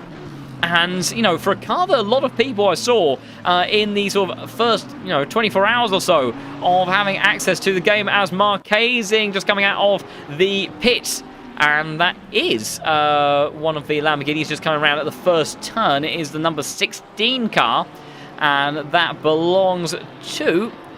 trying to find that one through field. That is Valentin Barrier, who is currently in effective P4. Komazayuk allows Karppinen to be unleashed for the first time properly. Only 4 minutes left before these drivers are going to have to come into the pits and make a stop during this mandatory pit stop window. Henrik Gamble, who's been looking mighty fast. It was a 29.1 last time around for Jardier, and after the tremendous pace he had in the dry at the beginning, ever since the rain came down, it seemed a bit more difficult. Gamble has had a difficult day so far in the office. Can you believe it? After Gamble absolutely annihilated his teammate in very unfortunate fashion on the exit right in front of that corner there. Gamble right behind Jardier, and Marco Bischoff only 5 seconds behind. 5.5 seconds behind. Of course, number 22 car has got a penalty for an unsafe rejoin. Jardier now into the pits. He doesn't want any more to do with this. What about the likes of Bischoff? He stays out for the time being. Korekas has got a little bit of traffic with the likes of Polikov, and Huben still under pressure from the Lamborghini of Jade Hutchinson, who is doing everything that he can to force a mistake from the Unicorns of Love Mercedes, but right now nothing being done. Korekas has got the job done on Polikov, courtesy of him going for a pit stop himself. So Korekas unleashed now in effective P4 position, with Jardier having come into the pits. And these guys will have one more lap that they can do, and then they need to stop on the next lap of the race. It looks like we'll pretty much have rain all the way until the end. But right now, it's looking pretty good for the likes of Korekas and Huben, who were very, very brave to stay out on those dry tyres. Don't forget, of course, George Boothby, who got absolutely wiped out by McCoskey, despite having to pit early, despite having to go and repair some damage. I would have to imagine he's going to come out very close alongside his Yasheet teammate. Jardier comes out of the pits. Momentum, though, in favour of Boothby towards turn 3. Is nervous on the entry there. Space given by Jardier. He could have possibly been a little bit more aggressive. Number 3 car of Boothby is going to say thank you very much and try to have that spot away from the Czech driver, but Jardier not being so nice now, keeping the inside line in towards the next turn, but it's around the outside for Boothby. And I think the tyres on the Porsche of Jardier, they need time to fire up, and they just don't have the pace right now to compete, even with what is perhaps that slightly wounded Ferrari 296 that could still be battling very much for a podium. But I would have to imagine with the likes of Hutchinson and Karppinen further up the order, as Hutchinson hasn't gone in the pits, neither has Karppinen. Now, I'm fairly confident. I don't believe we have a rule. Oh, this is going to get very tricky. I might have to do some exploring myself on the LFM website. I was fairly confident that we don't have a rule that if there's wet weather, that changes anything about the mandatory pit stop window. Because otherwise, there would have been no reason for, well, not a great reason, realistically, I don't think, for Korekas and so on to stay out as long as they did. Otherwise, they would have come into the pits alongside everyone else, I would have imagined. So I'll have to do some exploring. We'll see where everybody emerges in a moment so the gaps kind of stabilise. And I'll have a little hunt through on the website, because I'm fairly confident that is not something that we have going on. I mean, if any of the mods perhaps in the chat, because there you go, pit stop has closed. And of course, you see on the graphic that we've got here, the ACT TV overlay, it registers that everyone has a mandatory pit stop, so the pit stops have disappeared, but that does that automatically regardless of whether or not it's been served during the pit stop window. Hutchinson, regardless, is sending one up the inside of Nicholas Huben, who, depending on how things play out, may seriously not be worried about the Canadian driver anymore, flashing the lights, and could mean a whole host of things, but the number 5 car, at least on track at the moment, finds his way up into P2. Jardier still applying the pressure to George Boothby. I'm going to try doing some research, if I can, of my own, but it's I'm struggling to find where to go. Jardier is looking towards the outside of his Yasheet teammate now. And it's going to be tricky to go. Oh, a little bit of contact between those two again at turn 1. It's not the first time that's happened between those two today. Just a little bit of a nudge from Jardier. They got pretty cozy on the first lap, doing exactly the same here. I think the Ferrari looks like running around a little bit wounded. But yeah, if Hutchinson and Karppinen have misunderstood the rules in the way in which I think they may well have done, car number 5 and car and 11 already pitted twice. Did they? If I missed that, then I feel like an absolute wally. But I just don't see how, unless I'm having a complete meltdown in the cosmos. There's so much going on. I could be missing things. Well, the multiple people in the chat seem to think that I'm wrong, so I shall trust you. I hope that's the case for those two drivers, because I would hate to think that they've done all of that work to end up being in a position where they'd get a big, hefty penalty. And Lateo and Hemming going side by side now. Lateo making his way through in the Audi. Switchback though towards the inside from the number 34 car. Down the inside, the Porsche Dutchman trying to get that one done. Samir watching just behind as well, and trying to apply pressure towards turn 6. It's going to be tricky to go side by side through there, and the Audi does chop back across in front, and Samir now may be the one that has the opportunity to say something about the Porsche of Hemming in towards the corkscrew chicane. Down the inside, the 296 goes tricky under braking. And Lateo obviously holding on to that position. Samir does get the position done on the exit of that turn. Meanwhile, De Campo is applying the pressure to Manuel Fuchs. So I'm a little bit... Yeah, I'm confused. I've got multiple people telling me that I may be wrong. So Hutchinson and Karppinen swapped around because Karppinen locked up at the first turn, and Hutchinson capitalised on the mistake and went through from there. So that was how those two swapped around. But I did not see them go into the box. What would actually help is if I was a big brain commentator that remembered that I've got a whopping great overlay here that tells me how many pit stops people have made. And I can very clearly see that those drivers have in fact made 2 stops. So I completely somehow missed that. I do apologise everybody for leading everyone down quite a tangent there. I completely missed that they managed to get their second pit stop in. So the positions that we are looking at right now then are fundamentally the key positions that everyone is running in this race. So I do think we can finally clarify that one and put that one to bed. Apologies everybody. I just absolutely did not see that whatsoever, but I suppose my only line of defence is the sheer amount of other chaos and carnage that has been going on then. So Jardier and Boothby still battling very hard with one another for what is right now P6, because yeah, those guys are on that one-stop strategy at the moment, holding on to positions vitally. De Campo trying to close up on Manuel Fuchs, who's getting past, and that's Muratonovic further down the order, who has the company of Marcus Marquezing, who's sending one up the inside. Oh, and a little bit of wheel bang on the exit. The pair of them are on the gravel. Marquezing almost around on the exit of turn 2 like he was before. Somehow manages to get through there okay, and so the next scrap for position ends up being between Jardier and close friend and teammate George Boothby, who is struggling a bit. Will have the weaker tyres, of course.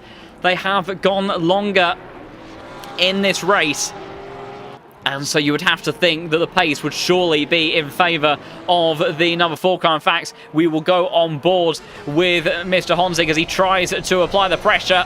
You see the damage still on the back of the Ferrari. Does he think about sending about the inside? Oh, he sort of shows his nose, but he can't commit to anything there in the final corner. He's got to be careful though. Henrik Gamble has joined the party, 8/10 of a second faster than these two ahead of him. But look at the Porsche. It's got straight line speed now. It's not a slouch. He is gaining in the slipstream. It's tricky though with the puddles around the outside. It's going to be a mighty move if he can get it done. I'm not sure is he going to have the traction on the exit. He's given room from his teammates. Still though, squeezed towards the outside curb, and he can't get down the inside again by the time they get towards turn 3. Henrik Gamble licking his lips, trying to wait for an opportunity to see if he can have 2 for the price of 1 and get into 6th place after what has been a very topsy-turvy day for the German driver.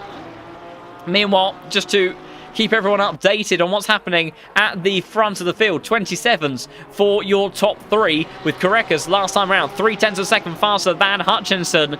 10th adrift of that was Huben, and Karppinen not able to stay with them on that sort of pace in this second phase of the race. These two still scrapping heavily. Honzig, does he think about a move up the inside? Gamble was closing under brakes, might be feeling quite confident. We did say that 991 Porsche should strictly be the fastest car around this circuit. Maybe not too surprising in the end how Korekas has managed to extract pace out of that car today. Top quality driver in a car that he understands very, very well. and still very much the favourites around this American circuit. So in 6th, 7th and 8th place, these drivers on your screen fighting absolutely hammer and tong. And the Porsche is able to stick with the Ferrari, but it's not quite close enough for an opportunity. It wasn't on the last lap. It was a bigger dive for Joe this time around. Now he goes for the inside. Boothby has to respect the space. They've made contact here before. It's very close between them. A little bit of a nudge again. Oh, Boothby's in the gravel, and he allows Gamble to go through as well. And flashing of the lights. Oh, dear. Will there be a little bit of trouble in camp after the race between those drivers? Let's go on board with the Ferrari. We're on the replay now with Boothby. And we'll also have to go on to a replay of Barrier versus Shins. So you're going to see the Porsche come down the inside there. Room was given from Boothby. Was it? There was contact, and that contact, I don't know if there was a second bit of contact there, but it certainly was enough to put Boothby off in some form or another into the gravel, and he was not happy about that whatsoever. So whether there'll be something said by the stewards or just something said in camp afterwards, we'll have to wait and see. Also, there you go. That was the Frenchman of Valentine sending one at the inside. Tricky place to get the move done as well and make his way up into 9th position ahead of Marek Shins in that Mercedes and getting the job done before the left-hander and the climb up the hill. The Lamborghinis, because they've been looking very, very quick today in the wet weather conditions, and they're looking to do this to continue that in the second half of the race. About half an hour left to go in this session. It's 26 minutes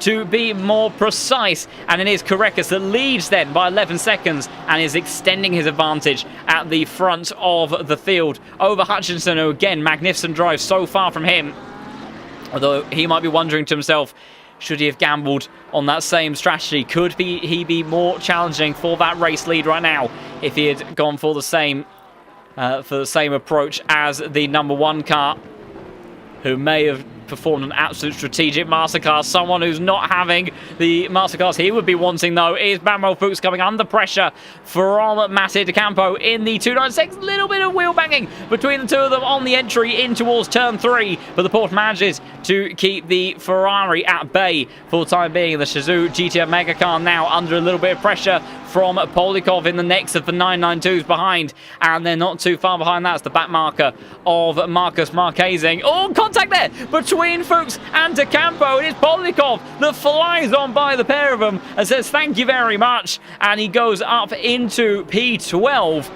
And we'll have to try to keep those at bay a little bit. De Campo not wasting any time at all, trying to find the inside line on the run in towards the corkscrew. Can't quite do it there. Over the crest, side by side between himself and the Porsche. Has to dive to the gravel, and it's going to be a tricky rejoin. Marquezing, oh, actually gets on the brakes. Very respectful there from Marquezing to try to stay out of that one.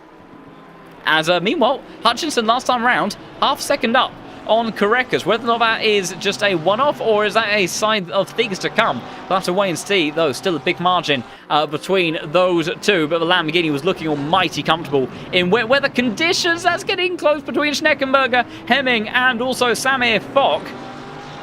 We've got the back marker of one of the YT Sports BMWs approaching just up behind, but these drivers scrapping for 19th position and going absolutely toe-to-toe with one another at the moment. We'll also have a quick look at the stewards' inquiry, although I just need to take a moment because Walsingham versus Mladenovic down at the first turn. We seem to have had a swap of position there, so it all started off by the looks of it out of the final corner. Walsingham applying the pressure. Now, does he just send up the inside? Because he's not particularly gaining in a straight line.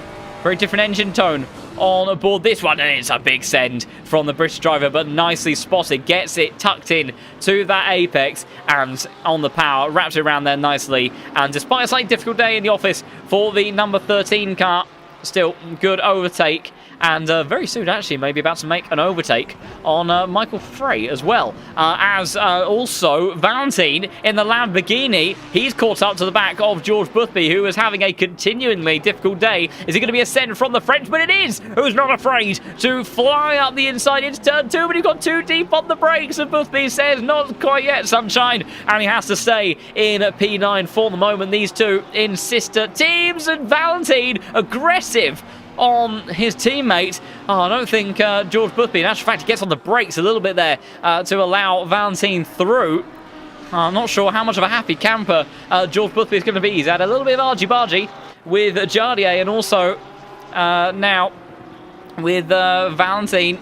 It wasn't contact, but yes, well, quite the send from the Frenchman there, but at least no damage done between those two. Valentine, though, right now seems to be on some pretty good pace. Clean Air, though, gaps come down by another half a second between your race leaders, although it was a tenth, just under a tenth in favour for Kurekas last time round. So 10 seconds of gap now between Kurekas and Hutchinson. So no major offset in pace just yet. To Campo. Oh, that is Manuel Fuchs that seems to have gone off at turn 6 then, and he's done it by himself, and he has. He's just clipped a little bit too much of the curb on the entry. You can see he hasn't been sent into oblivion, but he has very much clattered that curb and got himself into a spot of bother there, and into the gravel he ended up going.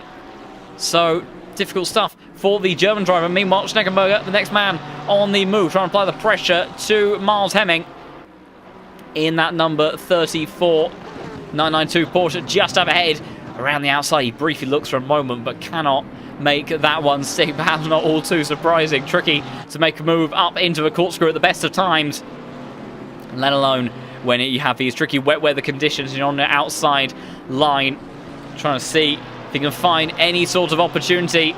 But I tell you what, he's got Marcel Tamo to start deal with in the Yeet Sports BMW. So this is very quickly turning into a three-way fight. And I tell you what, for Marcel Tamo, go on board the front splitter of this Beamer, definitely closing in towards the back of the Mercedes, but good grunt from the V8 under the bonnet of the number 23 car in front, and it's enough to keep that BMW out of bay, but I don't think it's going to be long. And Noah Reader making this a four-way tussle in just a moment as well. In actual fact, I thought he was going to send it on the inside of turn 3 there. A little bit too early, though, for him to find a way through. Someone, though, that might be able to find an opportunity a bit sooner. Marco Bischoff. Does he feel brave? Under brakes in towards the final turn? Not quite.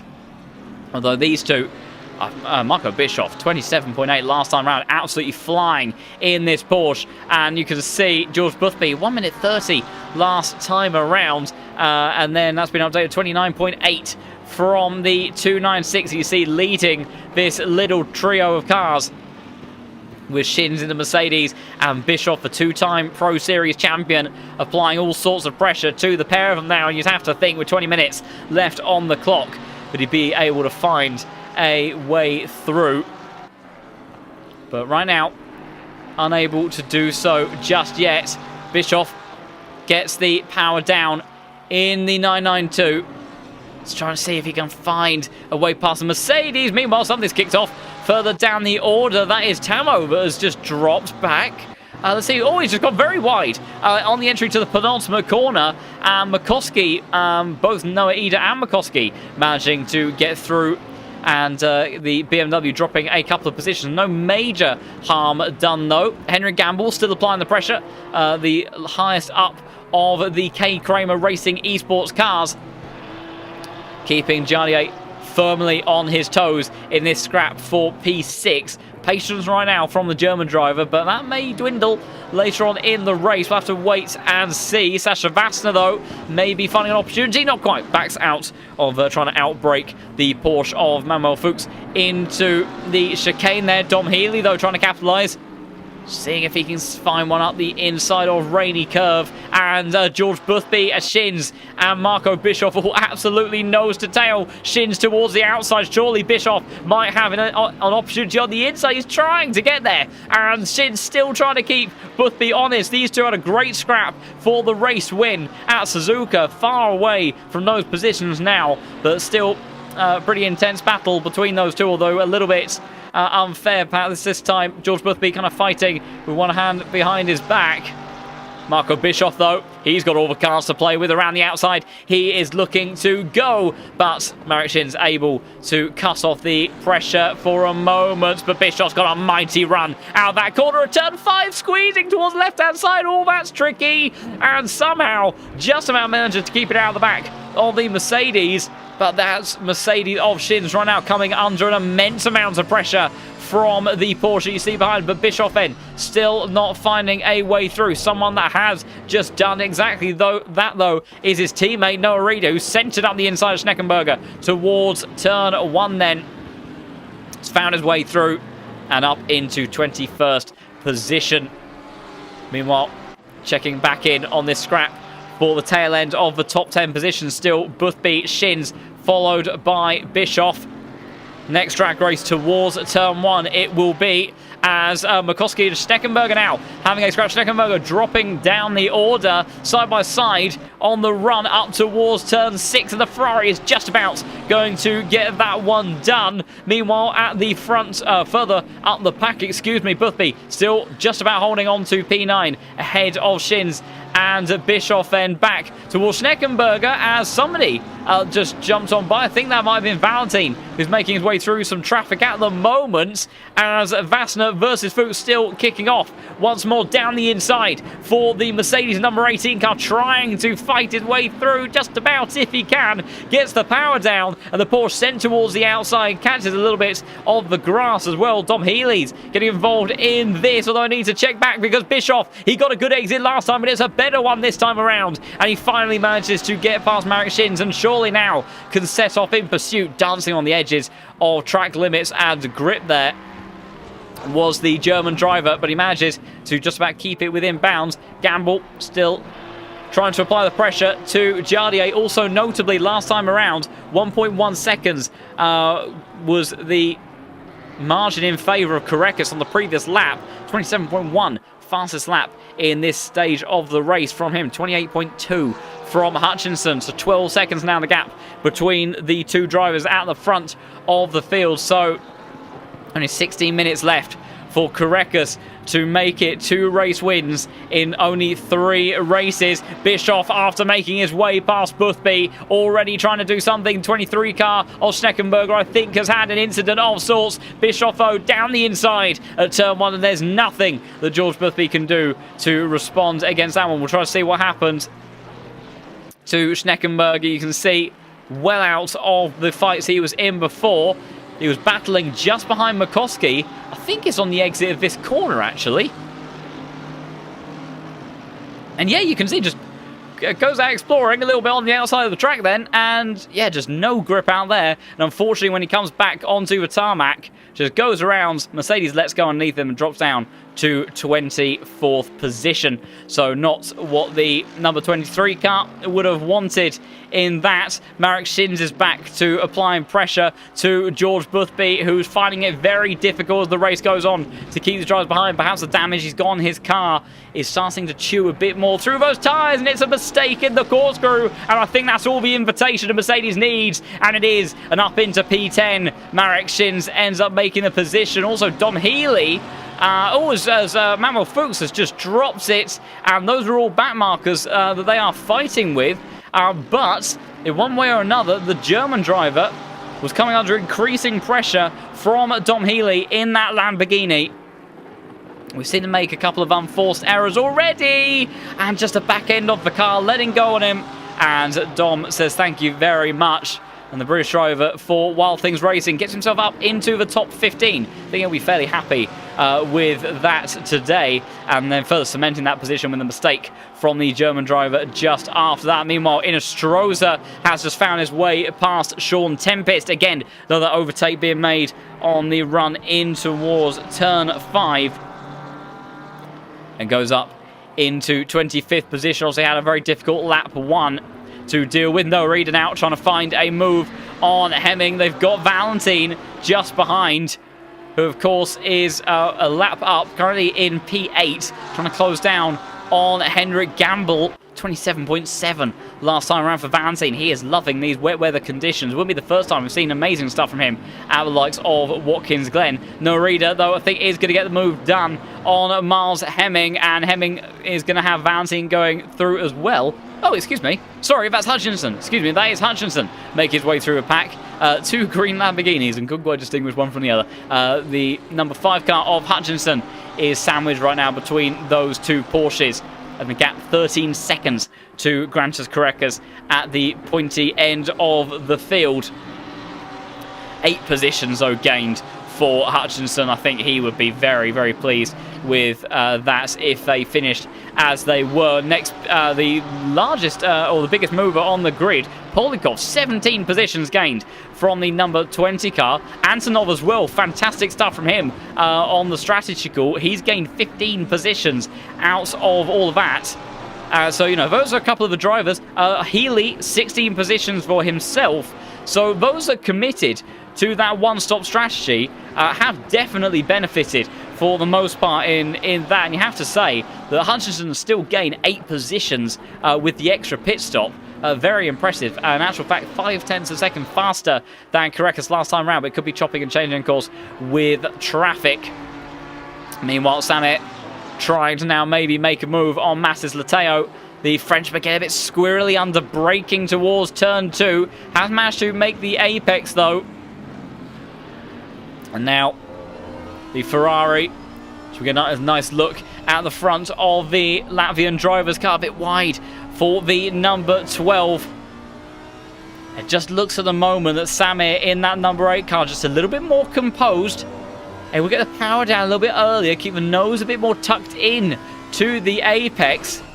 Is hunting around the back of that car, very, very close to the back of that car in actual fact. Only one more penalty dished out since then. Number 32 car, a 5-second penalty for causing a collision. And that has gone to Manuel Fuchs, who is in P16. Although right now it comes out 9.5 seconds behind, so that would not affect his position. Mistake, though, from Mathis Lateo.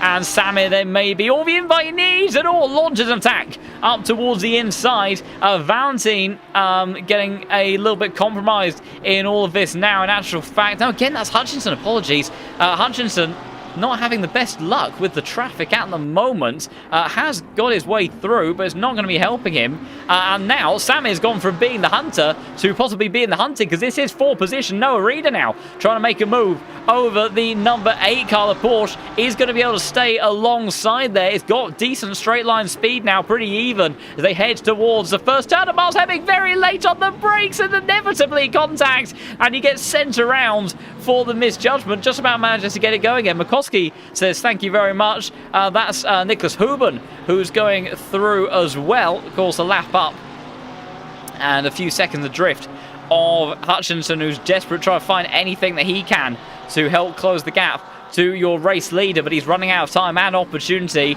Meanwhile, Walsingham trying to find an opportunity around the outside of Michael Frey. In towards the corkscrew they go.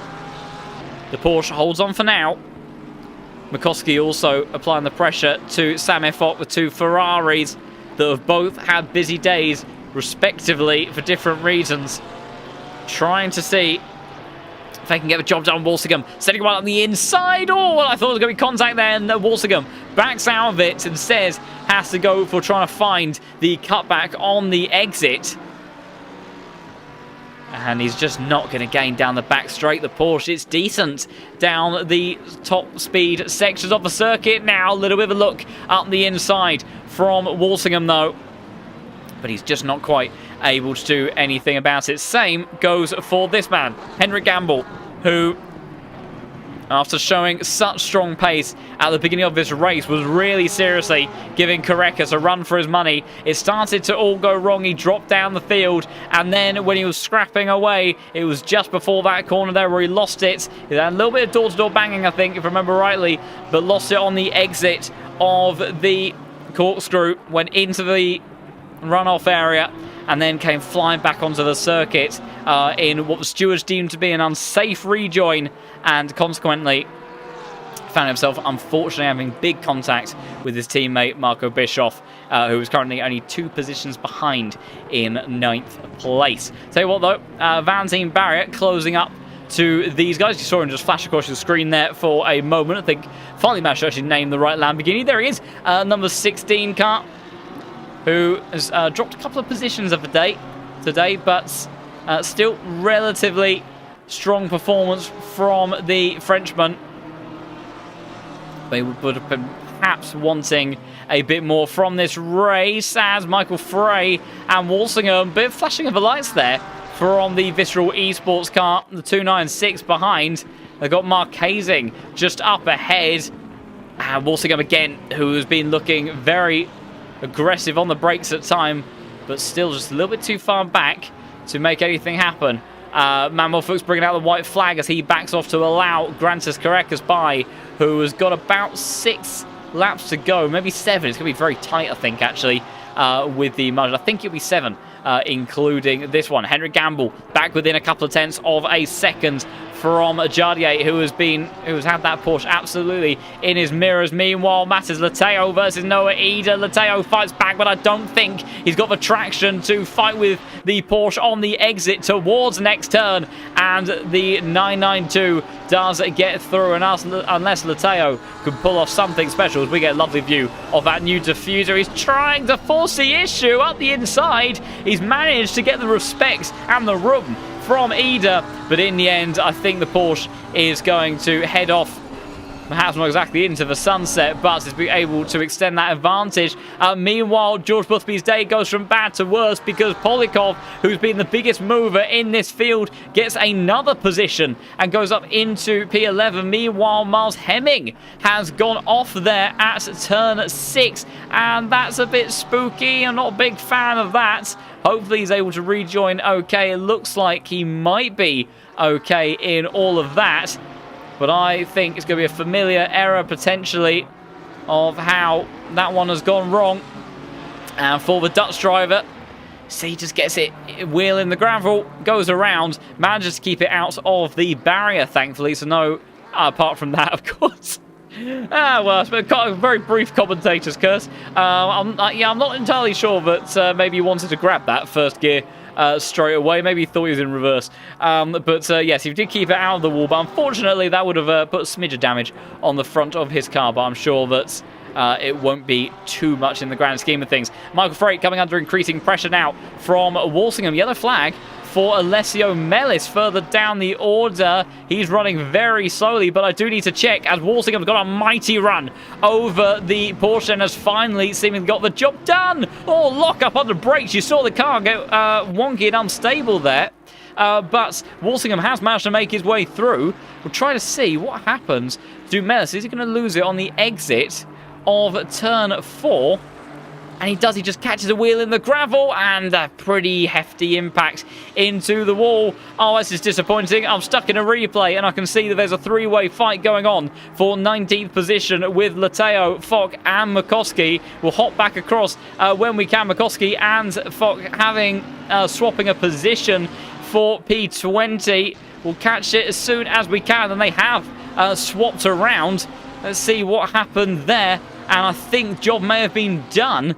Actually in the corkscrew, and that's Karppinen that is making his way through.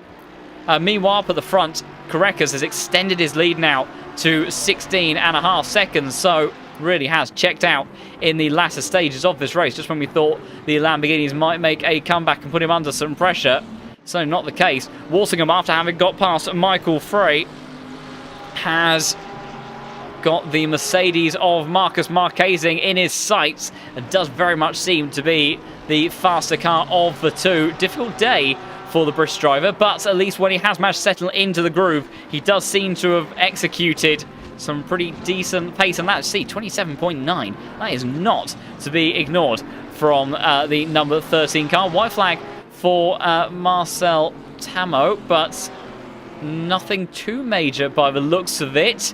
Very close between these two. I do just need to have a sneaky look at De Campo versus Boothby, because those two are having a drag race down towards the first turn as well. Ferrari versus Ferrari, and I think it might go the way of the Italian driver in towards the first braking zone of the lap. And Boothby, with those older tyres and the damage he's carrying on that car, his day goes from bad to worse, and the man that won at the second round here, and there's contact with Walsingham, and Marquezing's around, and he's collected by Michael Frey and almost took out the race leader in the process. Carreras would have absolutely had his heart in his mouth at that point. Henrik Gamble still applying the pressure. I'll tell you what though, let's go on board with Grantis Carreras, who was just looking for an easy final few minutes in this race to bring it home after an amazing strategy call. We're going to go down to turn 2, safe under braking, and it's very tricky to see there, and fantastic avoidance skills taken there from the Lithuanian, and manages to keep himself out of trouble and only lost about half a second in the process, would you believe, with all of that. So great stuff there from your race leader, who only has a couple of laps left to bring this one home. Someone going very wide at turn 1. Valentine trying to apply the pressure to Henrik Gamble. He's been lapping so much quicker than these two drivers in front of him as the battle really heats up in the closing stages for P6. It's also kicking off still with Matis Lateo dropping a position to Samir Fox. Samir trying to apply the pressure to Makovsky now. He can't make it down the inside though, as we've only got a couple of laps left, but it's still kicking off just as much as it has all race long. Done my best to try and keep up all the action, but the Pro Series delivering what it always done. Non-stop, intense action. Whether it be things going on in terms of strategy, weather, overtakes, battles, crashes, you name it, the Pro Series has it. And we've only got a couple more laps left of it today. Steckenberger allowing Inestroza to go by, who is lapping far quicker, it seems, at the moment. Gamble, Barrier, and Jardier then still fighting for this P6 position. And you'd have to think Valentine would be in a serious shout of being able to make something happen with the sort of pace he has been showing. 27.2 last time around for Hutchinson, his personal best, but I think it's a bit too little too late, as Carreras will be starting the final lap of the race very shortly. He's coming into the corkscrew chicane right now, so he does not have that much further to go to try to make it after such a long period of waiting for the Lithuanian driver to get a race win. Unfortunately weren't able to cover his maiden victory at Imola. But what a way it would be for him to bring that number 1 car home today if he sees it through like this to the line. Walsingham, I think, may have had a moment for a second there. I'm not 100% sure. There you go. Yep, into the gravel. And then on the exit, Michael Frey in the Porsche comes back, tries to fight with him, but is unable to make his way past. Carreras has gone on to the final lap now, as Henrik Gamble and Valentine. Oh, there's contact between the Frenchman and the German, and Jardier's around as well. Jardier's around in the middle of the chicane, and on the penultimate lap of this race, then it's all gone wrong in the scrap for P6. Let's go. I think we're going to have to go for a helicam in all of this, and I think it was Valentine that was the catalyst. He was quite far back. He did get a very good run up the hill, and so let's just see what happens here. So they get towards the completely locked up, and just the tiniest of touches between Gamble and Jardier there, and that's what sent him round. Hemming got stuck in all of that as well. I think Valentine may well have waited, and he has, which is fantastically respectful stuff from the Frenchman there to give back both of those positions, and very unfortunate stuff. But this man, Grantis Carreras, he took his maiden victory in the Pro Series at Imola, and we couldn't cover it. But this time, he's put on an absolute masterclass, and he's not even in the 992 yet by 16.5 seconds. Grantis Carreras makes it 2 wins in 3 races in the Case King Pro Series and takes victory with a fantastic masterclass drive at Laguna Seca. Hutchinson will surely come through very shortly in P2. Meanwhile, Sasha Vassar now is the next one to apply pressure to George Boothby, only a couple of tenths separating them. Hutchinson, the Canadian, he didn't quite nail the strategy, but I think he'll still be pretty happy with that to get P2. Huben, your championship leader, I think, who will extend his championship lead, gets another solid result in the Mercedes, and he is looking ever so consistent, and this was definitely not one of the best tracks for that car, so I think he'll be pretty happy to only be 4 seconds adrift of the Lamborghini that was looking so good today. Karppinen takes P4. Antonov, fantastic climb through the field for him to take P5. Henrik Gamble, what a busy day this man has had. He looked like he was in contention for the race win. It didn't quite work out that way, but he does at least manage to get himself a P6 position. Jardier, he'll be a bit disappointed about that, and I have a feeling there might be a few words between quite a few of the Yassi guys at the end of today, with Valentin just finishing in P8 behind, as it may not be all happy in the Veloce Yassi camp. Bischoff finishes in P9 after that unfortunate moment where he was completely wiped out by by Henrik Gamble after that rather scary rejoin. Sasha Vassar trying to force the issue at the final corner. Dom Healy is right there as well. He's going to be watching the pair of them as they make their way towards the line. Sasha Vassar is going to get the position. What about Dom Healy? He can't do it. And in the end, George Boothby finishes a rather sorry P14. And that is not what we would have expected for his day. I'm sure it's not. It's far from what he would have been expecting and hoping for in that one. How disappointed last week's race winner is very likely to be. I have no doubt in my mind about that whatsoever, but that has been 90 minutes at Laguna Seca. We will have a run through the results in just a moment. I don't think there was any more penalties dished out at the end of the race. Tell a lie. So we may see them appear in the results afterwards, but there was a 5-second penalty for the number 13 car. So that went to Aidan Walsingham. I think that would have been for that chaos that happened down at turn 1. 5-second penalty for the number 30 car. That ends up going to Makovsky, and a 10-second time penalty for the number 16, and that was Valentin Barrier. So despite giving the positions back, maybe would have got a bit of a dampened penalty as a result of handing those positions back. But still, 10 seconds. Now we'll actually see him drop to P9, with Marco Bischoff finishing only 2.2 seconds behind the Frenchman. So we'll have a run through the race results in just a second when they come through, and see what it has come out to be. Still waiting for those, but what a race from Grantis Carreras. Like I say, it was a shame not to be able to cover his first win, but the first stream back in Season 10, I think, is just as much of a fitting way to capture what was an absolute masterclass of a drive from the Lithuanian. Bear in mind, still very, very young is Carreras, but he has shown time and time again to be an absolutely formidable driver behind the wheel of the Porsche. And that was him in the 991 today. We are yet to see what that young man is capable of in the 992 edition of that car. So fantastic stuff from him. Hutchinson, I think, will also be really pleased with that. 2 podiums on the bounce in the Lamborghini, both old and new generation, and that would have given him confidence today. The fact that around here, in the wet weather, as condition of that car used to be very, very poor in,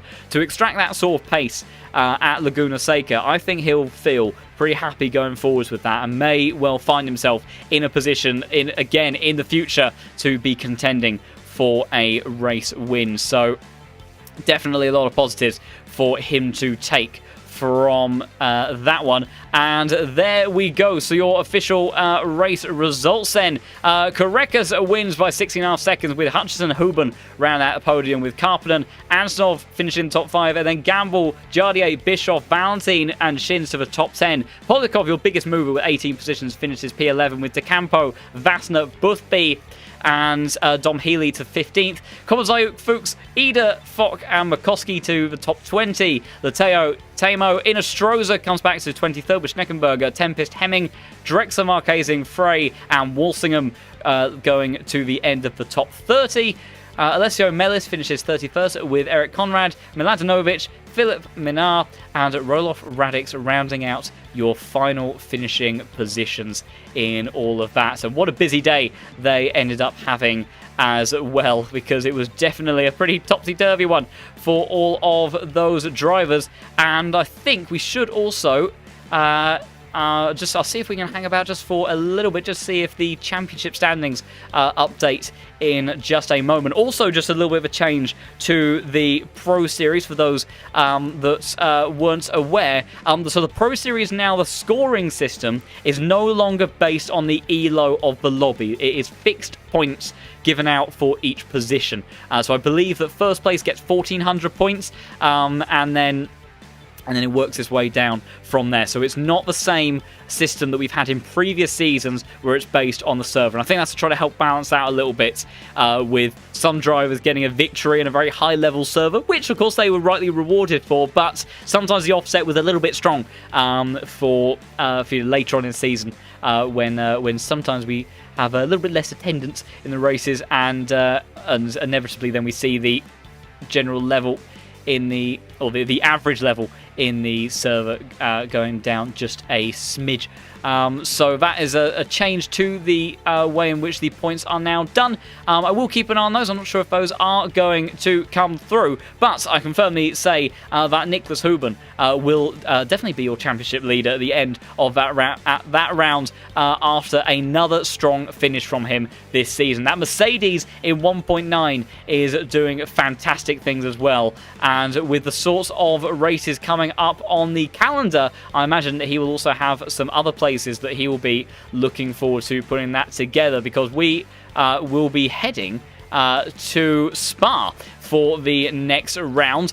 Traditionally a track that has been pretty interesting in the way in terms of how cars are run around there. Be very interesting to see. I don't actually think we've got a single Honda in the top split for the Pro Series at the moment. Whether or not we have anybody next week to see if that car is still just as bonkers quick around the Belgian circuit, we'll have to wait and see. But certainly the Ferrari has been quick there in the past. I imagine it will be again. The Porsche has always been rapid in that middle sector. Expect that still be to be the case, but obviously it's going to be a lot more competitive in the straight line sections as well. So that could be really interesting. I think the Mercedes is going to be very quick around there now as well, and I'm sure the Lamborghini will too. So between that and then the next one on the calendar after that being Bathurst, I think we have got some very interesting circuits to test out these new cars and all the physics changes that we are seeing in 1.9. We've got a fantastic glimpse of what is likely to come from the rest of this season. And it doesn't look like, unfortunately, that the championship results are going to come through. So I have to see how everything stands when we are at the same place, same time next week for the Case King Pro Series. But that then for today will look likely to be it. As always, it'd be lovely to have some interviews with some of the drivers if you do happen to know, or drivers who are able to give them a little nudge, whether it's in their stream chats or over a DM, then do let them know that they can come in for an interview. It's always great to hear from them and their perspectives, particularly after such a chaotic race. But after a little hiatus, making our way back into the Case King Pro Series in just exactly the way that I would expect it to. Chaos, fantastic racing, start to finish, masterclass strategies, you name it. We had a piece of everything, and there is certainly more to come over the next 9 weeks as we explore more and more about what ACC version 1.9 has to offer. So if you want to see all of those in the future, then do subscribe to the channel. Of course, like I say, we will be back next week. And if you fancy a bit of the action yourself, May 1.9, the physics update that you needed to convince yourself to dip your toes into the world of ACC, then do get yourself signed up on lowfuelmotorsport.com. Get yourself a license, and you can work your way through the ranks in the platform system and start competing for some mega prizes in some of these other championships championships, both across some of the daily running races that LFM has to offer, and also, of course, in the Pro Series, with over 6,000 euros of prizes in total on offer for Season 10. And if ACC still isn't quite your cup of tea, and you fancy maybe having a dabble with open wheelers, prototypes, touring cars, something like that, then also R Factor 2, of course, is on the LFM platform, so do also have a look at some of that. But for today then, that will be it for round 3 in the Case King Pro Series. Mega stuff, and thank you so much, everybody, for all of the support in the chat. It's been great to be back and great to have all of you enjoying the action once more. And we'll be back same time, same place next week for round 4, heading to the next circuit, Spa-Francorchamps, on the calendar for what I'm sure will be another fantastic race. So do join us again for that one. But until then, it's goodbye.